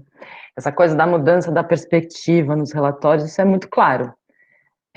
Quando a gente pega, não precisa ir muito longe, esse período que você falou mesmo, até anterior, né? Você pegar os relatórios do Banco Mundial, a ideia de que a coisa é o livre comércio, é a inserção competitiva dos lugares, dos países e tudo isso. era uma lógica que vem mudando de fato. E aí um pouco a ideia é que isso pode sim representar algo importante, porque é isso, né? As ideias elas circulam entre o aspecto normativo e o aspecto da realidade social, né? Então você tem mudanças nas bases materiais que levam à mudança nas ideias, as ideias levam à construção de políticas que também promovem mudanças na própria realidade em que elas intervêm, e essas mudanças na realidade, de novo, promovem novas formas de normatizar os debates e de pensar. Então, esse é um pouco o movimento da ciência, né? Do avanço científico e tudo isso. Todas essas coisas, elas estão interligadas. Então, as recomendações, a operacionalização em políticas, a transformação da realidade e, por conseguinte, a transformação dos instrumentos científicos e do pensamento sobre essas questões. Então, eu acho que sim, faz parte do processo que, nesse momento, a coisa ainda esteja muito no plano, como você falou, das ideias e um pouco descolado dos caminhos de construção, mas é isso, faz parte do processo de mudança e de transição de paradigmas em que ninguém tem essas respostas de fato, a própria ciência não tem essas respostas, né? Nós estamos aqui por isso, nós estamos aqui debatendo um monte de coisa que está aí, está no jogo e, enfim, tem alguns caminhos, alguns apontamentos de para onde olhar, mas isso de fato não está dado, né? Então, acho que essa questão de que forças sociais, quem são os portadores dessas novas agendas e tal, isso de fato segue em aberto, mas eu acho que os organismos internacionais estarem internalizando essas ideias é algo que acho que a gente pode dizer que num médio prazo ou num mais longo prazo, sim, vai ter repercussões importantes nas formas de financiamento das políticas e na eficiência das políticas em lidar com essas agendas que estão sendo colocadas.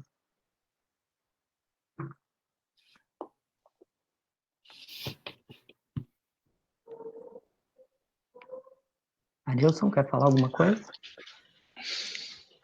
Estava esperando assim, o Luiz vai falar.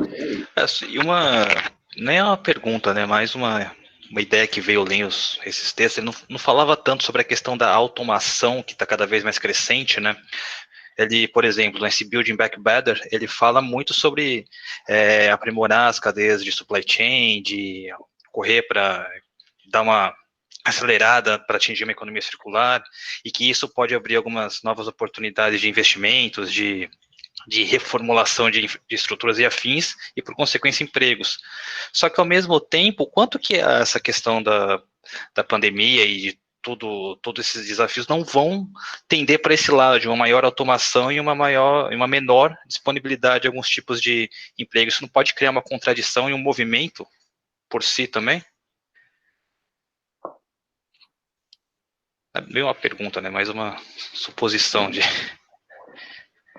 Sim, o que a gente tem que pensar é que, na verdade, isso não tem necessariamente a ver com a pandemia, isso já era uma tendência que já vinha em curso anteriormente, né, essa questão da transformação do mundo do trabalho e da redução de empregos por conta da não necessidade de pessoas para operar os processos e tudo isso daí já é uma coisa que já vinha antes, né. Fala. Não, é mais o quanto que essa contradição de você estar acelerando esse processo de automação versus essa necessidade de por exemplo, desse auxílio que acabou tendo que ser oferecido para as pessoas que não podiam trabalhar, o quanto que isso vai ficar explícito pós-pandemia, né? Porque se eu estou tirando o emprego das pessoas com essa crescente automação que está acontecendo de uma década para cá, mais de uma década para cá, mas que está se aprimorando de uma década para cá, né? E eu mostrei que eu tenho uma capacidade, ou pelo menos tenho um caminho pelo qual eu posso dar um certo apoio, um certo subsídio para as pessoas que não podem trabalhar, o quanto que isso pode ou não avançar no pós-pandemia. Pode ou não avançar, eu digo, essas questões tipo renda universal, subsídio básico, etc. Com esse caminho, quer dizer. Sim, eu acho que o que esses todas essas leituras mostram é que há uma tendência, então, sim, de redução dos empregos, como a gente conhece, né? E isso vai se aprofundar.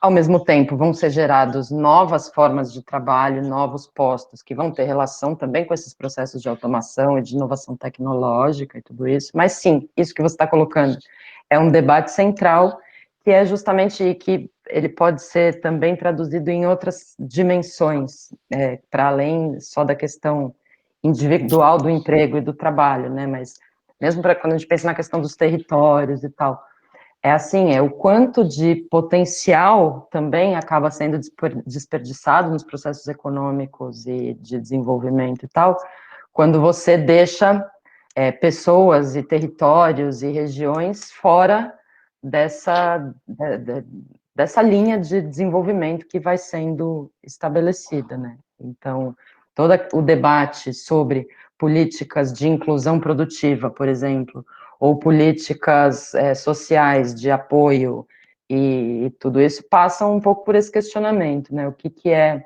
mais interessante e o que é possível ser feito, né? Como a gente já falou, o Arilson já falou bastante, a inclusão pelo trabalho é algo que não está mais no horizonte, não é possível para o conjunto todo das pessoas, né? Então, esse debate é aquilo que eu falei lá no início, que eu falei que é uma questão que está colocada. Todos os debates entre inclusão produtiva ou políticas sociais, entre apoio emergencial aos pobres ou, enfim, acesso às dinâmicas produtivas e econômicas e de inovação e tal. Eu não sei te responder, mas é isso aí, esse debate também está colocado sobre a mesa. Obrigado. Deixa eu acrescentar uma coisinha em relação a isso. Tem uma linha tênue entre a gente reconhecer que não é mais possível a solução dos problemas agregados, né, de pobreza e etc., pela via do trabalho, e, do outro lado da linha tênue, você dizer, então vamos deixar de lado essa coisa de inclusão produtiva e tome renda mínima para todo mundo, porque é o que dá para fazer, certo? Ou seja, o que eu estou querendo dizer é que um diagnóstico possível para esse tema você tem algumas posições nesse debate, né? Então, em primeiro lugar, você tem uma posição que, por assim dizer, ignora a magnitude das transformações tecnológicas no mundo do trabalho e basicamente diz o seguinte: não, você precisa requalificar a mão de obra, você precisa dar treinamento e etc. e tal, para que as pessoas entrem na era da economia digital. Essa é a visão mais ingênua, porque ela só reconhece que há uma automação em curso, mas ela recusa o caráter de exclusão estrutural que vem embutido com as transformações tecnológicas que estão em curso crescentemente desde a revolução da microeletrônica. Então, essa é uma visão possível e pode parecer bobagem, mas vocês vão encontrar muita gente dizendo isso, certo? Na intelectualidade, nos governos, nas organizações sociais, e etc, etc. Tem uma outra visão, um outro extremo, que vai basicamente dizer o seguinte: olha, como a exclusão agora é estrutural, e como esse é um caminho que só tende a se aprofundar, então esquece essa coisa de políticas de emprego, esquece essa coisa de política industrial, esquece essa coisa de política de desenvolvimento regional e tal. Tudo isso é só maneira de gastar dinheiro, pega esse dinheiro e distribui para as pessoas por meio de programas de renda mínima, e é o que dá para fazer, certo? Vocês vão encontrar esse tipo de visão, por exemplo, no relatório do Banco Mundial de 2009, vocês vão encontrar coisas desse tipo em alguns documentos também de organizações internacionais de alguns anos atrás, que basicamente dizem isso: a solução para a exclusão estrutural é política social e ponto, fim de papo. Entre esses dois extremos, tem uma posição intermediária que é você dizer o seguinte: sim, a exclusão é estrutural e, portanto, políticas sociais, políticas de transferência de renda, garantia de renda e etc., é algo que veio para ficar, ou seja, não é uma coisinha para aliviar até que a gente retome o crescimento econômico, e aí vai retomar o emprego, e esse problema deixa de existir, aí não vai mais precisar de Bolsa Família, por exemplo. Não, vai precisar permanentemente daqui para frente, certo? Agora, isso não pode ser a mesma coisa que dizer para as pessoas, ó, então não tem jeito mesmo, você vai viver de Bolsa Família o resto da vida e tal. Então, parece contraditório, mas não é, você dizer que, ao mesmo tempo, nós vamos precisar de políticas de garantia de renda e de proteção social, porque, em termos agregados, a exclusão produtiva se tornou estrutural, mas, ao mesmo tempo, você não pode condenar regiões e pessoas a só ter isso como alternativa. Então, apesar de ser um pouco, você tem razão, Luiz, nadar contra a corrente, embora seja lutar contra um problema que você nunca vai ter como ganhar, mas você tem que lutar de maneira a minimizar. E a maneira de minimizar é isso, é criar novos setores, é criar novas atividades, é criar novas estratégias para crescer distribuindo, e não para distribuir depois de crescer, digamos assim. Ou seja, é mudar o modelo produtivo para que, ainda que não seja mais possível ter pleno emprego o tempo inteiro, você ter, pelo menos, alguma diversificação de oportunidades. E isso não vai poder ser feito nos setores tradicionais. Isso tem que ser feito em setores novos. Essa é a questão, né? Então, esse tema automação versus emprego, para mim, é um pouco isso. Você tem essas três posições e a posição intermediária é um pouco essa. A gente tem que buscar cada vez mais abertura de novos setores, abertura de novos segmentos, etc., mas sem ter a ilusão de que isso vai solucionar de maneira cabal o problema da exclusão produtiva, porque isso é intrínseco à inovação tecnológica. Por exemplo, uma das maneiras mais eficazes seria o quê? Você ter um programa de redução gradativa de jornada de trabalho, porque aí sim você está diminuindo a demanda individual de trabalho e você está criando uma demanda social por emprego de mais pessoas, sem mudar a tecnologia, né? Sem fazer investimentos necessariamente para novos empregos. Claro, isso vai aumentar o custo do trabalho para as empresas, mas aí que está o ponto, você tem que escolher e você tem que ter estratégias de transição nessa direção, porque um setor sozinho não pode fazer, certo? Você tem que ser uma coisa concertada. Então, esse é um tema. Queria aproveitar que eu peguei a palavra para comentar talvez mais umas duas coisas, né? A primeira delas é a seguinte: fico feliz de vocês terem notado que algo se move nesse mundo das organizações internacionais, né? De que você, lendo os documentos de 5 anos atrás, você tem algo muito diferente em relação ao que você tem hoje. Isso é muito concreto, né? Isso pode parecer algo muito abstrato, mas não é. Isso é uma mudança bem concreta, né? É uma mudança bem concreta no seguinte sentido: no sentido de que esses documentos de organismos internacionais, eles têm sim uma capacidade de influenciar em agendas de governos, certo? Não é só porque alguém do governo vai lá e lê e acha interessante e passa a adotar aquilo. É porque isso passa a ser usado como critério, por exemplo, para a viabilização de linhas de crédito. Isso passa a ser usado como critério para acordos de cooperação internacional. Enfim, isso passa a ser utilizado como condicionante para acordos que envolvem financiamento ou simplesmente cooperação técnica. Segunda coisa, há muita circulação de pessoas, né? A Carolina mencionou a circulação de ideias, ela tem toda a razão, e além da circulação de ideias, tem circulação de pessoas. Quer dizer, pessoas que estão nesses organismos amanhã estão nos governos, certo? E essas pessoas levam essa retórica também para dentro dos governos. Por quê? Porque é o cardápio, é o receituário. É isso que dizem que é a melhor coisa a fazer. E alguém que quer convencer o seu ministro, o seu secretário, o seu diretor, vai fazer o quê? Vai pegar o relatório de um desses organismos internacionais e vai dizer, olha, as melhores evidências disponíveis dizem que o caminho é esse, nós vamos por aqui, certo? Claro que nem tudo é tão lógico, é tão racional, é tão linear assim. Então, o caminho é esse, que a Carolina mencionava. Isso é importante todo mundo ter em mente, né? A ciência interpreta os movimentos da realidade, os organismos internacionais contratam os cientistas, os economistas, os engenheiros, os sociólogos, às vezes os sociólogos, né? Os especialistas todos em impactos sociais, econômicos, ambientais, etc., para preparar esses relatórios. Quem prepara esses relatórios são gente do mundo da ciência, né? Então, as ideias científicas de interpretação da realidade são transformadas em diagnósticos. Esses diagnósticos são transformados em diretrizes de governo. As diretrizes de governo tentam alterar a realidade. Então, a circularidade é essa. Transformação da realidade, análise, normatização, políticas e investimentos, transformação da realidade e assim sucessivamente. Qual é o problema? O problema é que a passagem de um item para outro desses tem vazamento, certo? Ou seja, os organismos internacionais escolhem nas pesquisas científicas aquilo que eles vão traduzir nos relatórios. O Ian tem razão quando ele diz aparece muito pouco a coisa do conflito.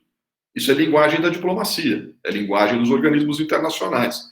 Você tem uma maneira muito sutil, às vezes excessivamente sutil, de lidar com o conflito. Você não lida com o conflito de maneira chapada, dizendo tem esse interesse, você tem que perder para que esse ganhe. Você nunca vai encontrar essas coisas nesses documentos de organismos de cooperação internacional. Tem sempre um filtro de linguagem, um filtro de hierarquia, as coisas aparecem menos hierarquizadas, elas aparecem mais justapostas. Quando você vai dos organismos internacionais para os governos, tem outro filtro, certo? E nesse outro filtro pesam os interesses. Então os governos dizem, tá bom, eu quero o empréstimo do Banco Mundial, então eu tenho que dizer aquilo que o Banco Mundial está dizendo que ele financia. Mas eu também tenho a minha agenda própria aqui e eu vou tentar colar uma coisa na outra. Então a passagem de um elo para outro nessa cadeia, ela não é isenta de vazamentos, não é isenta de conflitos, não é isenta de releituras e daí por diante.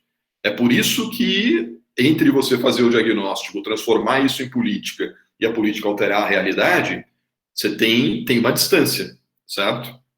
E esse é o ponto. Agora, é assim que as coisas funcionam. É assim que funcionou no Consenso de Washington, é assim que funcionou no modelo de substituição de importações, é assim que as agendas se constituem e se implementam. Quem disse que nós aqui no Brasil implementamos a agenda da substituição de importações, a agenda cepalina, 100%? Nós sabemos que não. Ela foi implementada em parte, ela foi filtrada, né? Quem disse que aqui nós implementamos a agenda do Consenso de Washington 100%? Não, ela foi filtrada, ela foi adaptada, né? E agora é a mesma coisa. Se a gente quiser ser otimista, a gente poderia dizer, tem um novo consenso se formando e esse novo consenso vai passar por adaptações. Agora, o novo consenso, ele reposiciona os temas. E aí, o último comentário que eu queria fazer é o seguinte. Você olha alguns temas como reorganização do mercado de trabalho, seguridade e proteção social, funcionamento dos sistemas alimentares. Se você usa essas expressões em um determinado ministério, elas têm um sentido. Se você usa essas expressões em outro ministério, num governo como o Brasil, elas têm outro sentido, certo? Funcionamento de sistemas alimentares, por exemplo, para uns é continuar com a produção de commodities, livre comércio e etc, etc. Para outros é fortalecer circuitos curtos, agricultura familiar e daí por diante. Mercado de trabalho, para uns é fortalecer o emprego, defender direitos trabalhistas, etc. Para outros é adaptar a legislação para um mundo de trabalho flexível. Quando você fala em seguridade e proteção social, para uns é aumentar e melhorar as políticas sociais. Para outros é vamos diminuir a cobertura da Previdência para poder fazer mais transferência de renda para as famílias que estão em situação de pobreza hoje. O que eu estou querendo dizer? Que por trás de cada um desses temas, entre aspas, novos, ou que vem para o primeiro plano na agenda internacional, há também uma disputa de significados. Tudo bem, eu tenho que lidar com proteção social, virou consenso, certo? Você vai ver o Samuel Pessoa, um liberal, escreve toda semana no jornal, dizendo, temos que reconstruir o nosso estado de bem-estar social. Agora, o que ele está chamando de reconstruir o estado de bem-estar social não é a mesma coisa que, sei lá, um outro economista social-democrata ou coisa parecida está chamando de reconstruir o estado de bem-estar social. O Armínio Fraga vai falar em enfrentar a desigualdade. Ótimo. É um baita avanço. Agora, quando ele vai dar os caminhos para enfrentar a desigualdade, aí nem todo mundo que lida com a agenda da desigualdade vai estar de acordo com isso. Então, como em todo momento de transição, você vai ter uma certa disputa em torno dessas ideias. De qualquer maneira, é ótimo que esses temas estejam agora no primeiro plano, porque a disputa passa a ser outra. A disputa não passa a ser se esses temas são importantes ou não, porque no passado essa era a discussão. No ano passado a discussão era, precisamos discutir mercado de trabalho, precisamos discutir sistemas alimentares, precisamos discutir proteção social. Agora a questão já não é mais precisamos discutir, todo mundo concorda, embora tenha visões diferentes sobre isso. Então isso parece muito pouca coisa, mas não. Mudou o patamar, certo? Ou seja, aquela agenda liberal dura, ela vai ficando um pouco para trás. Não é que ela está escanteada, mas mudou o termo, certo? Não é mais aquela vitória avassaladora de o discurso único, como se falava alguns anos atrás. Pensamento único, era a expressão que usava. Acabou, não tem mais pensamento único. Tem debate de ideias, certo?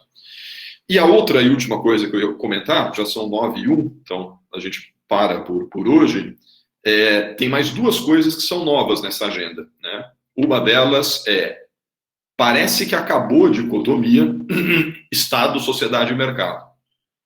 Há um certo movimento, né? Há uma certa convergência no sentido de que são combinações de Estado, sociedade e mercado o que permitirá um novo ciclo.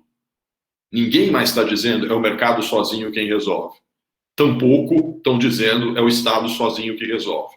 Isso também, há divergência sobre quanto e como Estado, quanto e como mercado, mas é um outro patamar, é uma outra discussão. E o último tema, talvez menos importante, menos eloquente, é o tema da importância dos governos subnacionais. Então, no Brasil, em particular, o centro das inovações se deslocou. Se o centro das inovações em políticas públicas no Brasil foi o governo federal nos anos 90 e, sobretudo, nos anos 2000, hoje não é mais. Hoje são os governos estaduais ou até formas mais inovadoras, como o Fórum, lá, o Consórcio de Governadores do Nordeste, como algumas iniciativas localizadas em escalas mais restritas e daí por diante. Então, mudou algo também na hierarquia dos governos. Já não é mais a globalização sem Estado, como se dizia alguns anos atrás. A globalização vai acabar com os Estados nacionais. De jeito nenhum. Hoje ninguém mais diz uma loucura dessa, certo? Mas é os Estados nacionais e em países como o Brasil, que tem um arranjo federativo, também uma importância grande dos governos subnacionais. Há 10 anos atrás, eu, por exemplo, escrevi em texto meu o seguinte: os governos estaduais perderam importância. Eles são hoje um elo, né, para ligar o governo federal a municípios que implementam, mas não sai nada dos governos estaduais. Escrevi isso há uns 8 anos atrás, 7. Jamais eu diria isso hoje.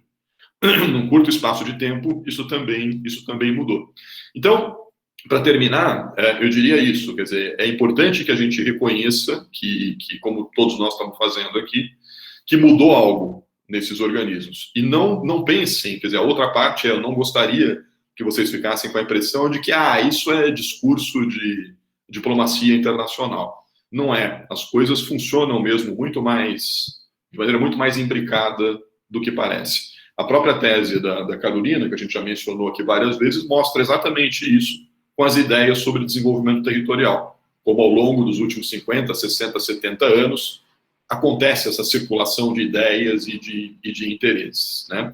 Então, aí vai ser interessante a gente, na próxima aula, discutir um pouco mais isso. Há questões nas notas de leituras de vocês que a gente pode discutir na aula da quinta-feira, e na semana que vem a gente tentar entender de que maneira o debate brasileiro está incorporando esse movimento mais geral do debate internacional. Era o que eu queria deixar. Carolina, encerra a sessão? É isso. Então, a gente se vê na quinta novamente, retoma algumas coisas e conversa mais um pouco. Então é isso, na quinta-feira, composição, né? Então vocês preparem aí, organizem algumas dúvidas ou questões que vocês tenham, e a gente organiza a discussão da quinta-feira pelas questões, né? Sem apresentação preliminar. Tá bom? Boa noite. Boa noite. Boa noite.